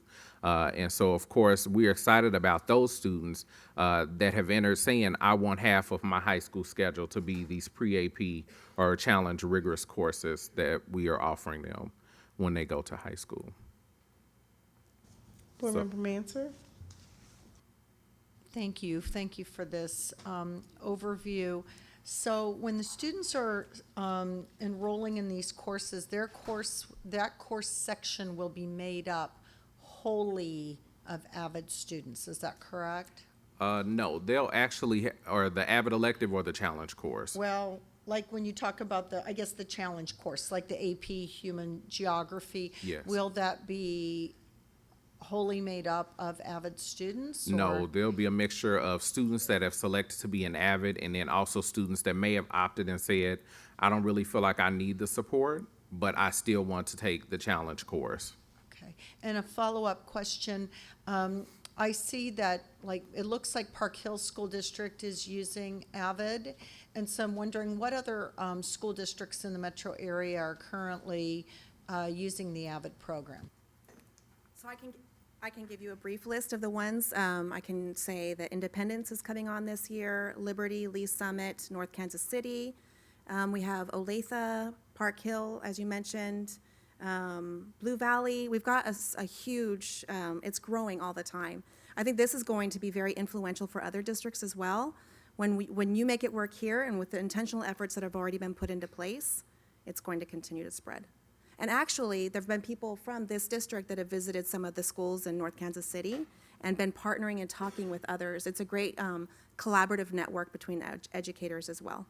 And if I can just chime in on that, I think I had shared with our staff that I had an opportunity for the past 4 years before I came here to supervise a couple of schools that had AVID, including one that became the first national demonstration site for the state of Maryland. And just watching those kids matriculate from the 9th grade through their senior years and looking at the development, the expectations around the courses they need to take, them all applying into colleges.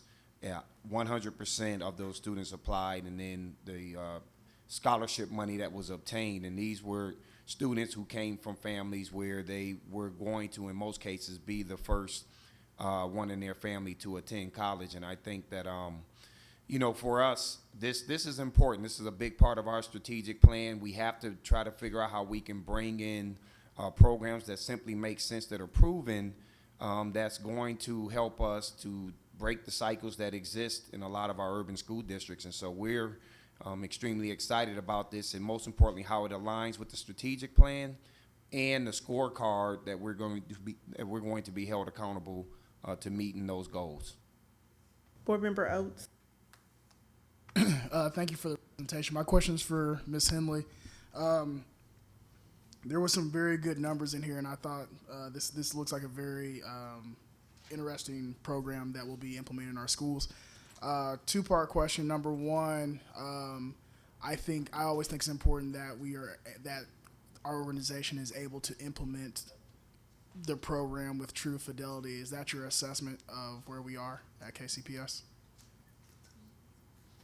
I wouldn't have it any other way. So yes, Okay. you're on the right track. We're going to partner with you and make sure. My vision is I'm your critical friend, and I'm going to give feedback. And we have an expanded team in the area. We have a program manager that will be supporting this area specifically, and we will make sure that you implement with fidelity because we're partnering in this. You know the district, and we know AVID, and together we can get this done.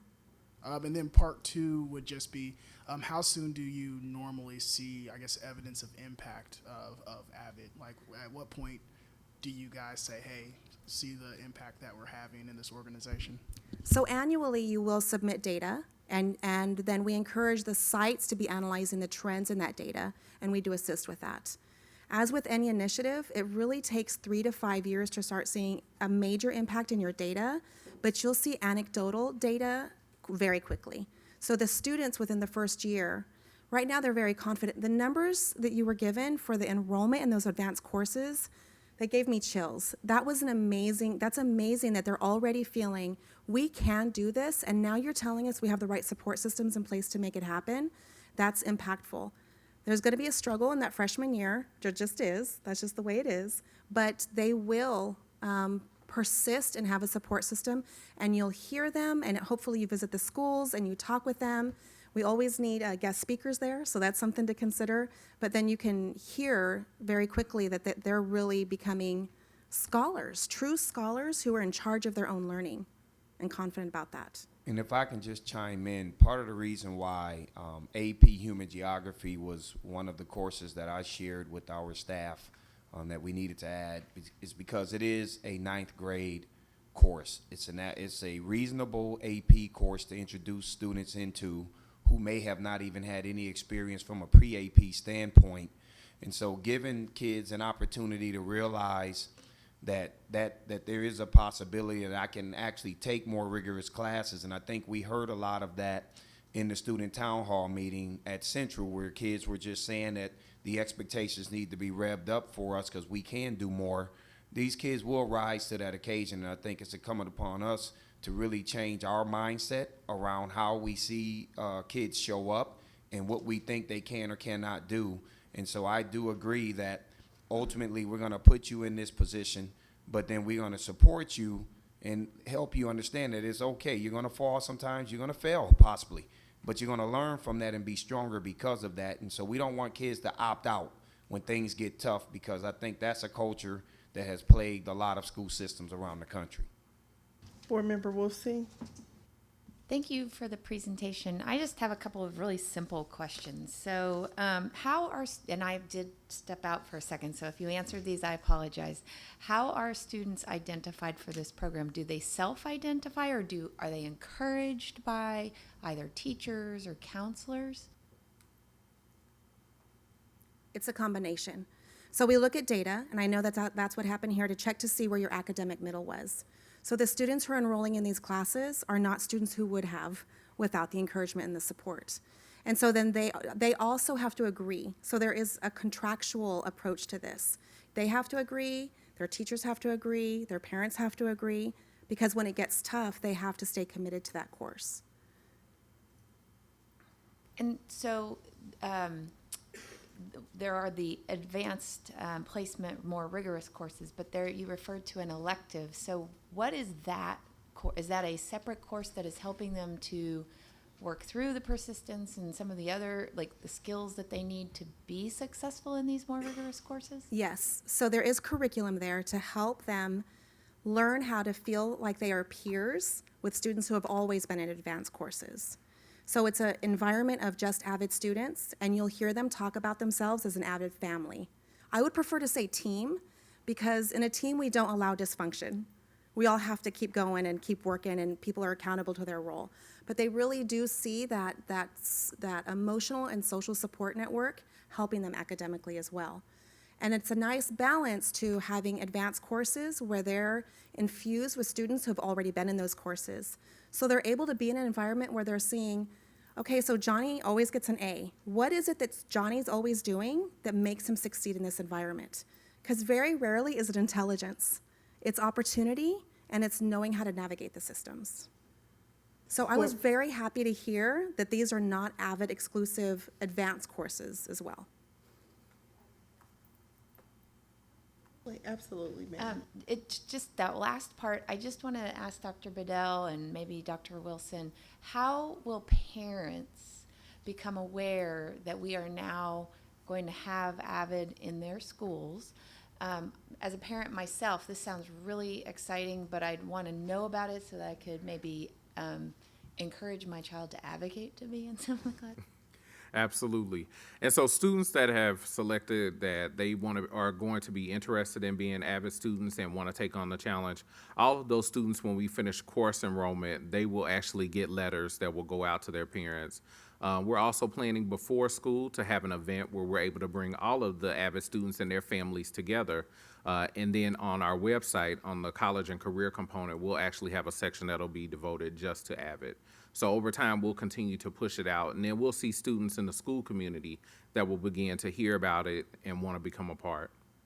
Just to add on to that, part of what we also want to do is there may be some kids that they're flying below the radar and we don't know, and I think we have to do our part too as a staff within the campus to say, hey, I think this would be a great opportunity for you. Send out emails or connected or school messengers out to our parents to let them know that this is available, because in some cases, some kids will not come home and talk to their parents about this particular opportunity. And so we do want to make sure, because there may be a parent who may say, hey, I think AVID will be good for you, and it would then also call us, and then we can work with that parent and that student. Absolutely. Board Member Lewis? A couple things. Thank you for the presentation. My son was in AVID, so I am a fan. A couple of questions. One, are we paying per student, like so many licenses per student, or is it a flat kind of rate per class? It is a flat rate. Okay, so my next question is, and I know some students are choosing to take the AP courses but not sign up for AVID, and some are in, but all that are in AVID are in a AP course, is that correct? Correct. Okay, so what's the monitoring process that we're going to go through? Ninth grade makes me nervous just because that's the first year where their GPA starts to count. So that's a scary, not experimental year, but scary year anyway. So what's the monitoring process the first semester for us to know, number one, especially those students that said, oh, nah, I'm good, I don't need it, that they may in fact need it? Are they able to move into that class? Yes, they are. And so when we talk about monitoring, I'll let Rachel kind of come up and talk about some of the data and accountability pieces for site observations, but also from the district perspective, we'll be expected to go in and monitor those classrooms to track data collection for students that are in AVID. And each of our buildings that are implementing AVID have a site team. And that site team is not just the AVID elective teacher, but it's the principal, it is the counselor, and they're just general core teachers that have also been trained in AVID. And they monitor and also have to problem solve around how we're helping students to be successful in these challenge courses that they're having. Because I think I'm more concerned about those students that are not enrolled in AVID but are in those courses that probably AVID is almost should be required, in my opinion, because Right. it's just good academic skills and academic behaviors. My last question or thought is, if there are situations where the classes are not at capacity, I would love to see this possibly be made available to students that aren't necessarily enrolled in AP courses, but still can use the structure and the note-taking and the, all the academic skill behavior building that that's available through AVID. Absolutely. And so one of the powerful pieces about the AVID program, and you'll see in your board package, you'll get a glimpse of the day 1 through 30 for our 9th grade students. And you'll see that starting off in the very first few weeks of school, they start engaging in those strategies for success, transitioning. And so the expectation when we take the site teams, because Rachel mentioned that this summer we'll take over 60 staff members to be trained in the AVID philosophy and systems. The power is that all students, regardless of if you're taking the AVID elective, those teachers in the building are still pushing out note-taking. We're still pushing out how do we do Socratic seminar. We're still doing these circles where we're able to provide the safety net and push the rigor. Because ideally, we want all of our schools and classrooms to be rigorous, not just for the students that are in the AVID elective course. How much does this cost us, the program? I believe, what is it, 140,000, Linda, is the cost for AVID? It's around 140,000. Okay, so I'm looking at the monitoring documents for Board Policy 1.2, and we have in there the ACT scores. And so according to ACT, if you want to get a 75% chance of obtaining a C in these courses, you need an 18 on the English, a 22 on the college, a 22 on social studies, a 23 on biology. So when I look at our numbers for English, we have this is in 2016, 15 in English, 16.2 in math, 16.6 in reading, 16.5 in science.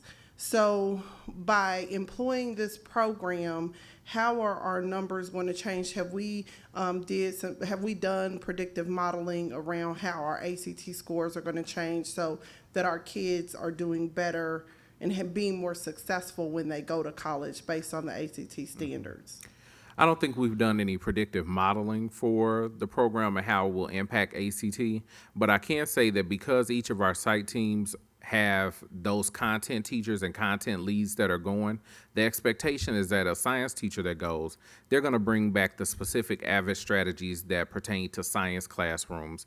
And so students that are just taking physics first or biology that's not an AVID, they're still going to have that teacher that's engaging them in those science strategies. And so when we talk about reading, critical reading strategies is one of the core elements for the instructional framework.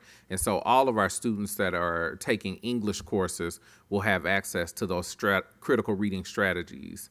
So just by the nature of teachers implementing well, and us monitoring and providing that support and accountability pieces, the nature of it is students over time, that trajectory for ACT will go up. And I will also say that there's some additional things that we've done this year. One being that we made a decision that every single one of our 9th, 10th, and 11th graders would take that pre-ACT. So those reports go home to parents. I, as a parent, can see exactly where my daughter is. I can actually measure where my daughter was last year as a 9th grader to where she is now as a 10th grader, and it does give you a predictive score on, based on how they performed on that pre-ACT, what their potential final score would be based on that data. So we did put that in place this year, in addition to the new curriculum, aligning the standards, the new instructional framework. All of these things, we've done a lot, and I will tell you that over time you will begin to see steady progression, because we're introducing more rigor at a much earlier phase for our kids, and even what we're looking to do next year at the elementary level from a STEM standpoint. All of that is part of the process of eventually having our kids matriculate through where we will be scoring much higher on our ACTs, but it is going to take some time, and that's the reason why we're putting these pieces in place over the last 2 years, and even what we're going to do next year. I just wonder if there's a process for targeting. So targeting based on the pre-SAT of where the kids should be when they take the test. Right. I know part of what Dr.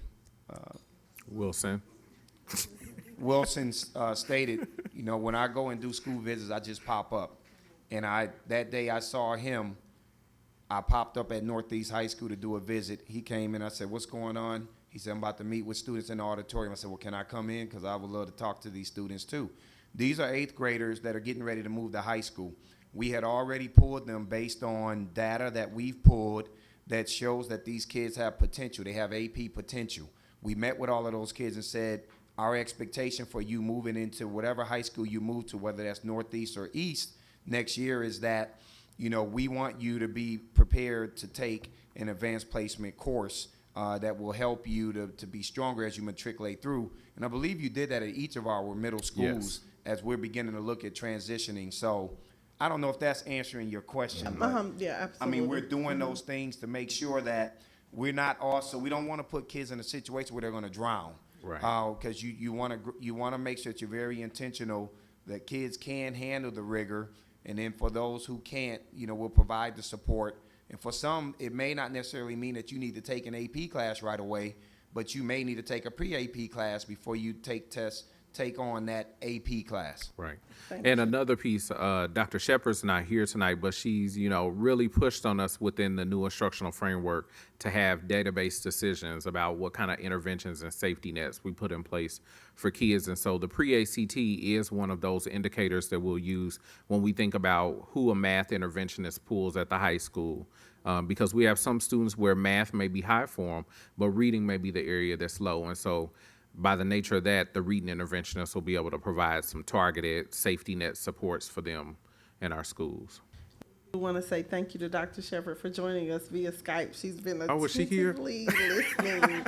So yeah, she's here. Okay, Mr. Evans. Dr. Wilson, just move the advert aside just for a moment. A student taking an AP class now, is that like a junior or senior?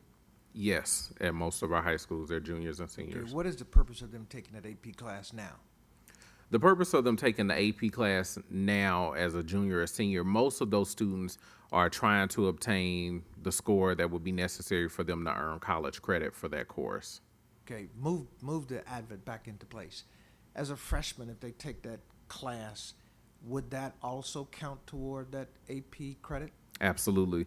They'll get dual credit. They'll get credit for social studies within our system towards graduation. And then if they scored a 3 or higher at the end of the year when they take the test, they would also get those credit hours for that course. Thank you. Let's properly introduce Dr. Shepard. She has a comment to respond to Mr. Evans. See, Mr. Evans, when you pipe up, we get additional support. Okay, Dr. Shepard, she's joining us by Skype. Go ahead. So if you recall, well, good evening, first of all, but if you recall, in our Council of Great City Schools audit, one of the things that they noted was that for larger urban districts, or even urban districts, period, that the number of AP courses that we offered was minimal when you compare us to any of the other urban districts. So when you think about us offering AP courses at the 9th grade, what we're doing is we're putting kids on a college trajectory earlier, which is what we really need to do, I guess, in an urban setting. But then at the same time, there's research that shows that the main predictor of college success is not ACT scores and it is not SAT scores. It's the number of AP courses that a kid has been exposed to. And so there is research in that area. And especially when you begin thinking about our students in urban areas, we introduce them to this and they learn the vocabulary, they learn the study skills and all of those things, which actually aid them in being more successful in their freshman year. So the more AP courses that we're able to add, we're trying to do this so that all of the AP courses are done with fidelity. So we add the first one this year coming up, and that will be AP Human Geography. Then the following year, we'll look at adding another course or two, and so that our district can have the same average amount of AP courses as many of the other urban districts who are winning road prizes and who are doing things that are being nationally recognized for college and career readiness. Thank you, and thank you for implementing the Council of Great City Schools audit. This is just another example of being responsive to national standards and feedback that's specific to our district. Yes. I just wanted to build on that AP and the courses that students are taking, and you mentioned this also. It is about appropriate rigor for each student and building them to a point of readiness for AP courses. And some are ready now, and some are not. Some needed that time getting ready to be in that space. And so we do want to give them that appropriate runway for them to get there as well. And as was said, that students don't have to get a qualifying score on an AP exam for them to be ready for college. It's thinking like a college student, acting like a college student, engaging like a college student, and that's what those courses do for them. Board Member Manser? So it looks like we're anticipating having about 175 or so students starting AVID in the fall. Is that correct? And obviously there's a build-up time. You've got to train teachers. They have to adopt the practices. They have to become skillful at that. So if we anticipate 175 and we hope to hold on to most of those students, clearly, would you anticipate over the first 3 years about that number you would keep adding in? Or what would it look like for us on an annual basis, say for the first 3 years? Because I do agree with the comment my colleague Matthew Oates said about really ensuring fidelity. Mm-hmm. So for me, it's better not to rush and make shortcuts, but to have really solid fidelity so that practices take hold, because this is a big investment we're making. Yeah. So talk a little bit about what you anticipate the enrollment looking like over the next 2 additional years. So the anticipation for enrollment will look just like as you described. We are starting with 8th and 9th grade students because the expectation is 9th grade students that are successful in AVID then become 10th grade students that will take AVID Elective 2, and then our 8th grade students would then be taking AVID Elective 1 for the high school. And at the same time, year 2, we're adding on 7th grade students. So there'll be AVID elective courses that'll go concurrently across all grade levels. By the time we get to year 3, the hope is that we've expanded the program. But one thing that we did when we planned is that we wanted to make sure that we were implementing it with fidelity and that we were actually making sure we're providing the support so that we do it right. There were some of our schools like Northeast Middle School that says, well, look at the number of students we have. We don't want to just have 2 sections of it. We want to make sure that we have enough to offer for all of our students. But discussing with the planning team there that we want to have year 1 to be able to do it well. And as a site team, they'll be responsible for that growth and setting those data measures and facilitating the recruitment at their individual buildings to capture all of these students over time. Okay. Yep, you're okay. Okay, additionally, when AVID has a structure called WICR, writing, inquiry, collaboration, organization, and reading. And so what we're doing is we're not asking our schools to incorporate all 5 of those things at the same time. But what we're asking is, let's figure out which two we're going to do very well next year. And then the year after, we'll add another two. And then the year after, we'll add another, because we want this to be a culture. We don't want to just, you know. Oh, we just lost her.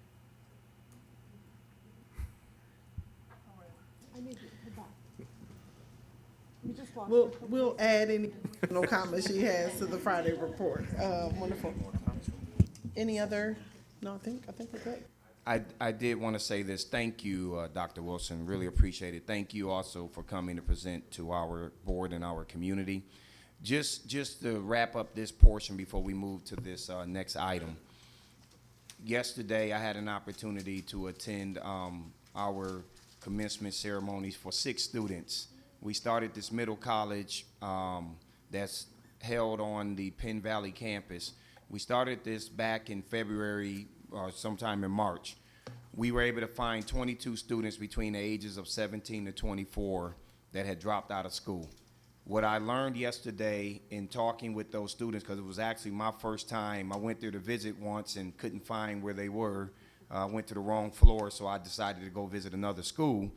But what I heard from kids was that they were home, they weren't doing anything, they had become disengaged, they had made it. The kids who finished yesterday had made it to their senior year. I had one kid who only needed 1 credit, had been out of school for 2 years. I had another kid that needed 1.5 credits.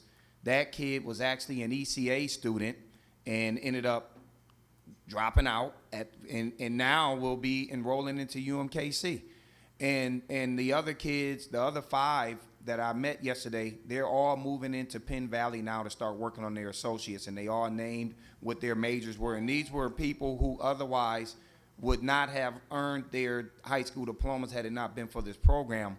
But the point that I'm making to you is that we have to start somewhere, and we have to do things that we haven't done before if we want to get different results. And by putting them on that college campus, it eliminated this myth that college is hard. Even though they weren't taking college classes, they were on that campus, they were living the life of a college student, they conducted themselves very well, and guess what now? They are confident and excited because they already have a relationship with the president over there and some of the students over there, that they're going to be able to move right into that program now and start working on their associate's degree so that they can move on and live a decent life. And so those are the type of things that I think we don't share enough with our community about things that we're doing, and that's the first program of its type in the state of Missouri. I do want to thank our board for supporting us with that, but the reason why I wanted to bring that up is because it's the same with Avid. We got to start somewhere, everybody. And ultimately, even if it's a struggle, if we only get 6 of them that score a 3, 4, 5, it's going to be better than what we had in the past. And at the end of the day, that's what we're here to do. And that, yes.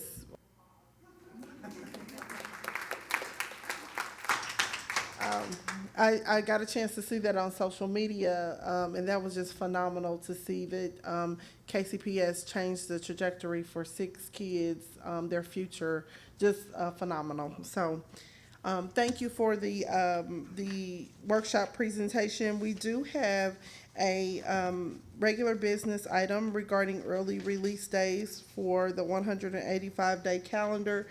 This is something that we voted to bring back before the board, and I will recognize Dr. Bedell to present this proposal. Thank you, Madam Chair. I think roughly 4 weeks ago or so, we had brought a recommendation to the board about early release and the importance of us making that recommendation around professional development.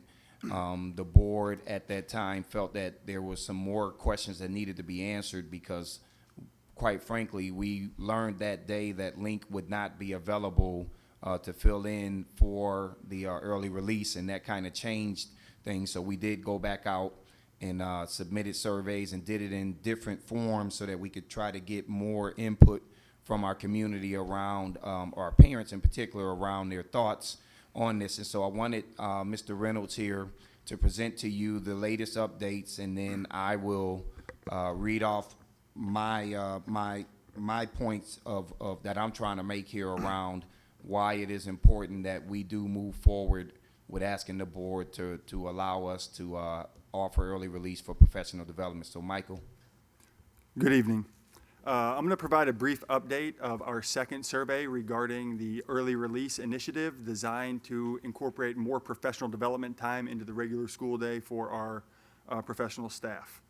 The board did ask us to go back and inform the parents and guardians of the students that link would not be available, which is a piece of information that was not available to us at the time of the initial survey release. The first slide here is our preliminary response rates. The survey is still live. We sent it out in two different methods. There are electronic copies available, and we distributed paper copies in 3 different languages to all of our schools to try to give access to parents that don't have technology and just to try to be equitable with our collection of information. They were provided in English, Spanish, and Somali, which are our 3 biggest language groups in KCPS. Right now, this graph represents 678 surveys. We have about 250 more paper copies that have yet to be tabulated. There will be a process of incorporating these results into our aggregate total because they're in different languages and some of these comments are quite lengthy. They will take a period to transcribe. For us, I don't speak Somali or Spanish. I wish I did. This is a distribution of the survey results. So we asked people what they did after school, how the kids got home, what they did. So approximately 35% of the parents that responded so far used Link. We got about 25% that did other. Parent pickup was about 31, and then walk home latchkey was about 8. The parents that utilized Link by far did not agree with the early release. That's about a 30 to 70 split, yes, no.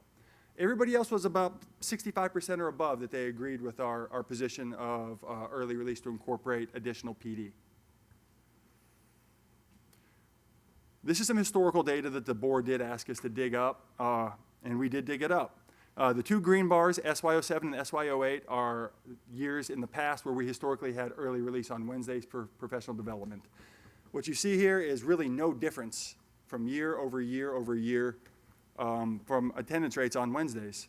So KCPS anticipates that this will be a very minimal impact on our attendance rates on Wednesdays, and we anticipate that the professional development experience for our teachers is extremely valuable, and we do not anticipate any sort of attendance hits for us. And it is only a 90-minute early release. I do apologize, Natalie, thank you. In 07 and 08, it was a straight half day, and we're looking for a 90-minute, which should even mitigate some of the attendance that was represented up there. It was about a point or a half point lower than the year after we rescinded early release, but very much in line with historical context. This is just a brief reminder of what some other districts around us are doing. Kansas City, Kansas has 2 early release days each Wednesday, or 2-hour early release each Wednesday and 4 PD days. Grandview, 7 district PLC days, 4 district CNI days. Raytown, hour and 45-minute each Wednesday. So really what this indicates is that this is nothing novel, this is nothing new, this is fully in practice in multiple successful school districts around Kansas City, and numerous charter schools within Kansas City Public Schools boundaries are also incorporating this practice into their professional development cycles. Another slide that I believe you've seen before, but we'll just bring back up for context. We spend a lot of money on PD when we pull teachers out of the buildings providing substitutes. That's an anticipated cost savings of a little bit over $500,000. Less money in extra duty pay, increase the daily fill rate for substitutes, maximize teacher use of recent board-approved curriculum products. We are bringing Avid online, we're bringing iReady online. We think that these would be very valuable periods of time to really maximize staff's familiarity with these products and to maximize the impact of these products on our student body. And here's our expected outcomes. Building a culture of high expectations, better prepared teachers, which is our main focus. Get these teachers trained up, get them incorporated with some of the new tools we're bringing online. Higher retention of effective teachers, personalized learning for students, keeping teachers in their classrooms. This is big for us, okay? We want less substitutes in our building. We want less need for substitutes in our building. And ultimately, like we said, what we're all here for, increased student achievement is our ultimate outcome of this recommendation. I know I want to say this before questions are fielded here.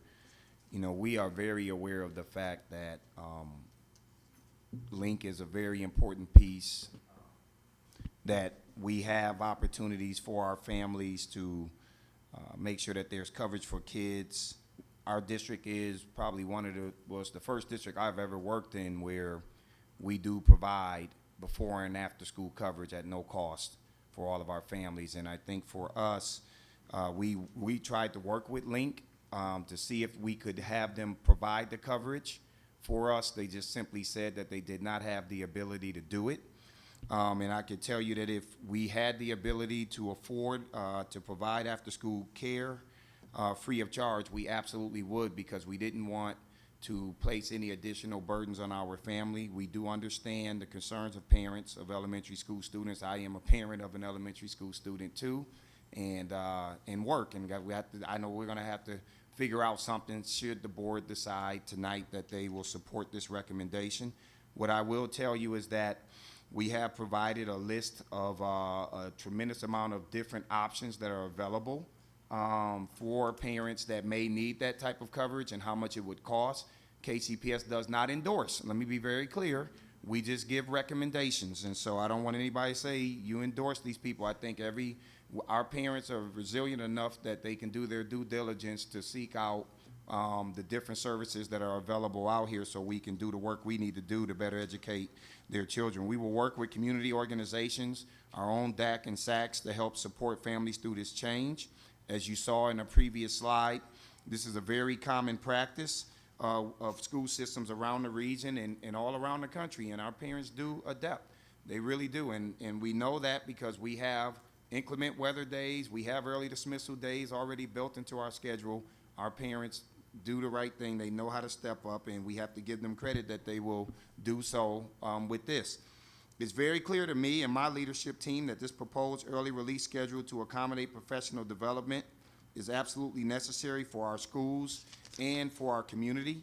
The global ends outlined in Board Policy 1, Board Policy 1.0 series calls for Kansas City Public Schools to develop high-achieving critical thinkers prepared to succeed in a constantly changing world and engage in the improvement of their community.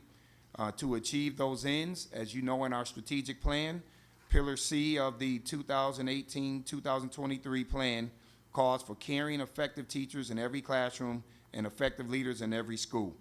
Our strategic priority 8 focuses on professional development and specifies that KCPS will invest in continuous learning for all staff so that in time, each achieves mastery of his or her own craft. We also know internationally in nations that lead the world in public education, teachers typically receive 15 to 20 hours per month of professional development. The U.S. lags far behind the rest of the world in this regard. You saw the charts on the school systems, what they're doing here. Our own charter school that we sponsor, KCNA, offers about 20 days of PD per academic year for its teacher, including an early dismissal Monday. And so KCPS right now only provides 2 days of professional development for our teachers. It's just very difficult for us to be able to move a system when our teachers don't have the time to plan and to process all of these things that our board has allowed for us to bring on board so that we can meet the goals in our strategic plan. And so the bottom line is, if we want to achieve our global ends and our strategic priorities, we simply have to do this. It's critical to our journey towards full accreditation. And as we said, we have a new curriculum, new state standards, a new universal screener in iReady that we need our people to have time to process. And so when it's all said and done, we need, these are some of the reasons why we need you to approve this early release schedule. It's vital for our mission, it is effective, and it is efficient, and we think that it will make a difference. Are there any questions to clarify this proposal? Okay, Board Member Manser. Will you be developing some assessment measures that to look at how effectively these practices over time. I know you won't see instant results, but obviously this is a big shift. Dr. Bedell, you're asking us to support you in a major change. We worry a lot as a whole board, and I know you and your leadership team worry constantly about attendance of students. That matters in our accreditation, so it's always a little bit scary when we think about things that put children out of school, because what we want is to have children in school. We also don't want families to leave us. That's another, we want them to stay with us in this journey. So as you're making these kinds of intensive commitments to this level of professional development on every Wednesday for an academic year, how are you thinking about how you'll assess or measure implementation of those practices or adoption of those practices? It's really going to be multiple methods, Ms. Manser. We will clearly track exits out of our school district. We will incorporate items regarding the early release Wednesday, if approved, on an exit survey for parents. We will track Wednesday attendance historically to see if there's an effect on attendance rates. One of the main indicators of success for the PD, I believe, will be the overall success of the school district. So while we were sitting here, I was designing our evaluation of the AVID program, okay, and our iReady. These are critical initiatives that the district's putting forward that this professional development will directly address. So there will be built-in questionnaires for all the professional developments about effectiveness. We are planning a thorough analysis front to back of the professional development, but also all of the areas that are covered in professional development to try to be able to isolate effect of the PD on the different variables that will be covered during these professional developments. Just to add on to that, I know we talked about it during our officers meeting yesterday morning. The way I operate, I'm interested in us trying things and trying to figure out if we can take a different approach to get different results. I will be the first to tell you that I will not have a problem standing up in front of this community and saying, listen, we tried it and it did not work, and we will not be doing this in the following school year. And we will evaluate it, and if we don't think that it's going to make a difference in the value add that students get, then we will not do this moving forward. And so I don't have a problem standing up to the community and admitting that we tried something and it didn't work. The hardest part is not even having a chance to try something to get different results. You just won't ever know. Board Member Wolfsey? I have just a clarifying question, so that on the slide number 3, Mr. Reynolds, and actually I think Linda was the one that gave me this number before. It's all right, here, I'll hold up.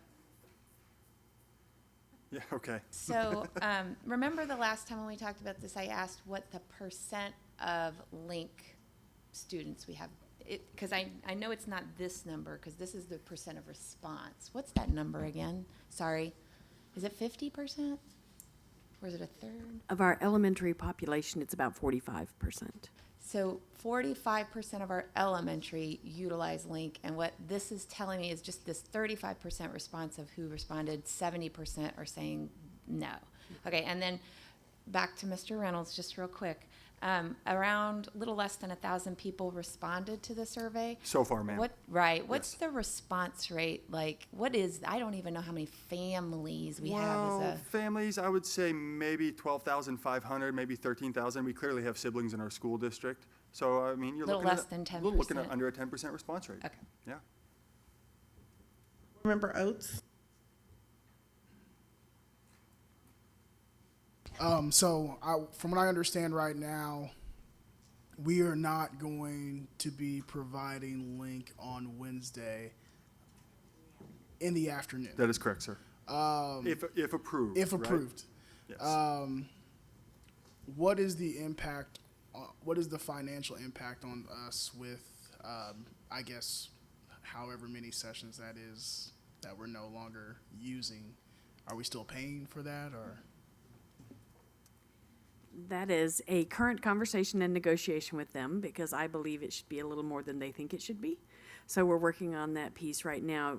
if you did it mathematically, it would be 1/10 because we provide 4 mornings, 5 mornings and 5 afternoons. But that's not the number I'm getting from them at this point, but it's not finalized.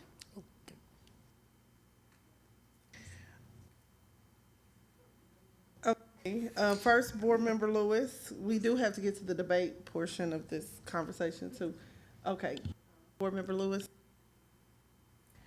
I was actually wondering, one of the things that I am concerned about is I appreciate the fact that we are willing to monitor it in a way that we, if it's not working, we would stop it. However, I'm concerned about the large percentage of parents that have said no and what that no means. So did we ask anything in the survey to give us an indication for what no meant? Does no mean transferring? And then kind of, and a second piece to that is, I know one of the things I had asked for was information about what the charter schools in the area are doing. I know we have what surrounding districts are doing, but what the charter schools, do we have that information available? I do not have all the charter school information. Crossroads was incorporated into that. I think Kaufman does it on Fridays, every Friday. They do a half day, I think. Don't quote me We on will that, but I provide that think- for you, Ms. Lewis.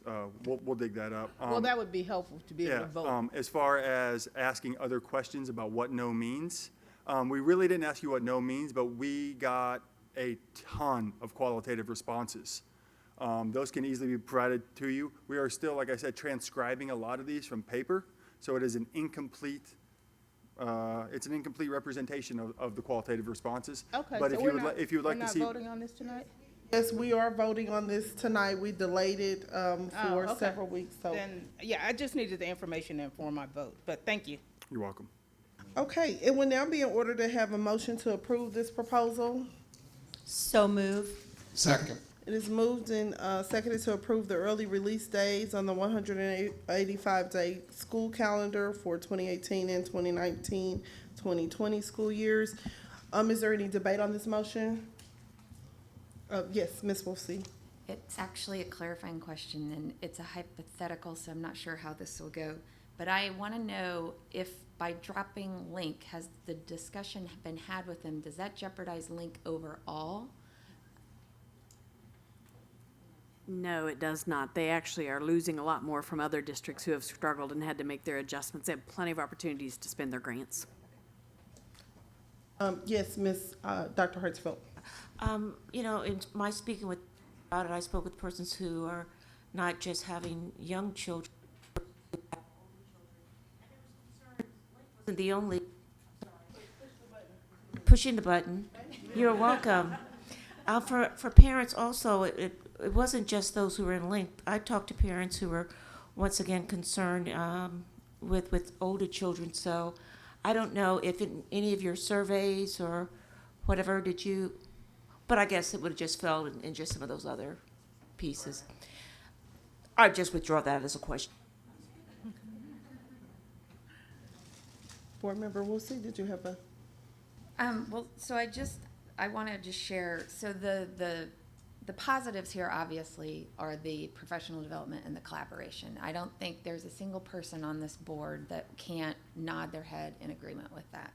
It's really the balancing of the needs of, I would say, it looks like per this survey, some of our working parents that are utilizing the aftercare. The one thing that I am concerned about, and I said it 2 weeks ago, I can't remember, is the impact this decision may have, and I don't think anybody sitting up here can predict the impact on people's choice next year for choosing us if this is not available here but is available in one of their other choices. And so that is one of my main concerns. I will want to say my piece on this. I definitely want to commend the superintendent for his progressive approach and his demonstrated desire to swiftly arrive at accreditation. We hired Dr. Bedell to bring us proposals that will advance the school system, and this proposal demonstrates that he is committed to bringing ideas to reach a positive end.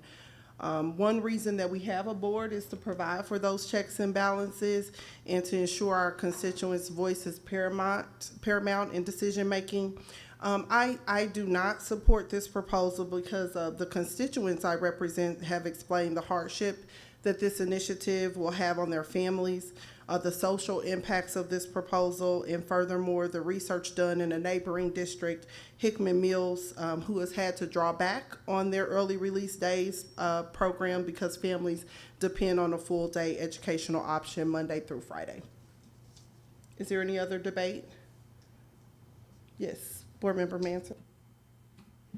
You know, as I said in my earlier question, it's always unnerving to undertake a program whereby we're sending children out of school, and we want to keep them with us. We know that they do better when we have more time with them. We know that they are safer, they have more security, they have social interactions that are appropriate.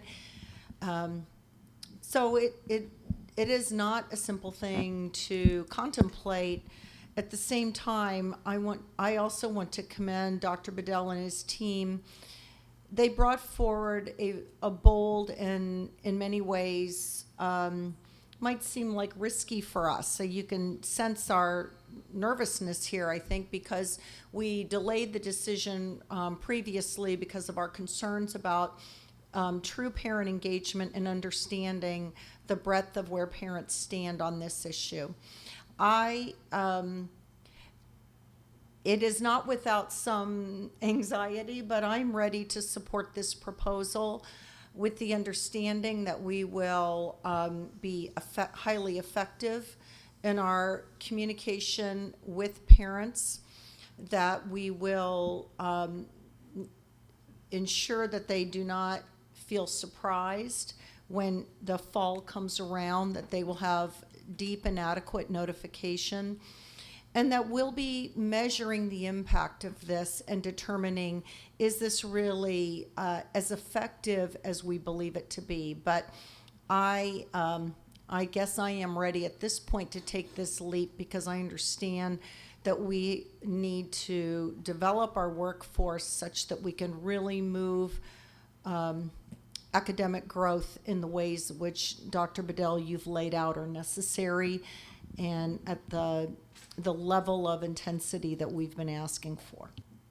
Any other further debate? The motion is, hearing no further debate, the question is on the approval of the recommendation of the superintendents of schools to approve the early release days on the 185-day school calendar for the 2018-2019 and 2019-2020 school year. This will be a roll call vote. Those in favor will respond yes. Those opposed will respond no. The secretary will call the roll. Ms. Manser? Yes. Ms. Wolf-C? No. Ms. Lewis? No. Mr. Oates? Yes. Mr. Fierro? Yes. Mr. Evans? Yes. Ms. Morris? Yes. Dr. Hartsfeld? No. Ms. Robinson? No. There is a majority in favor and the proposal is approved.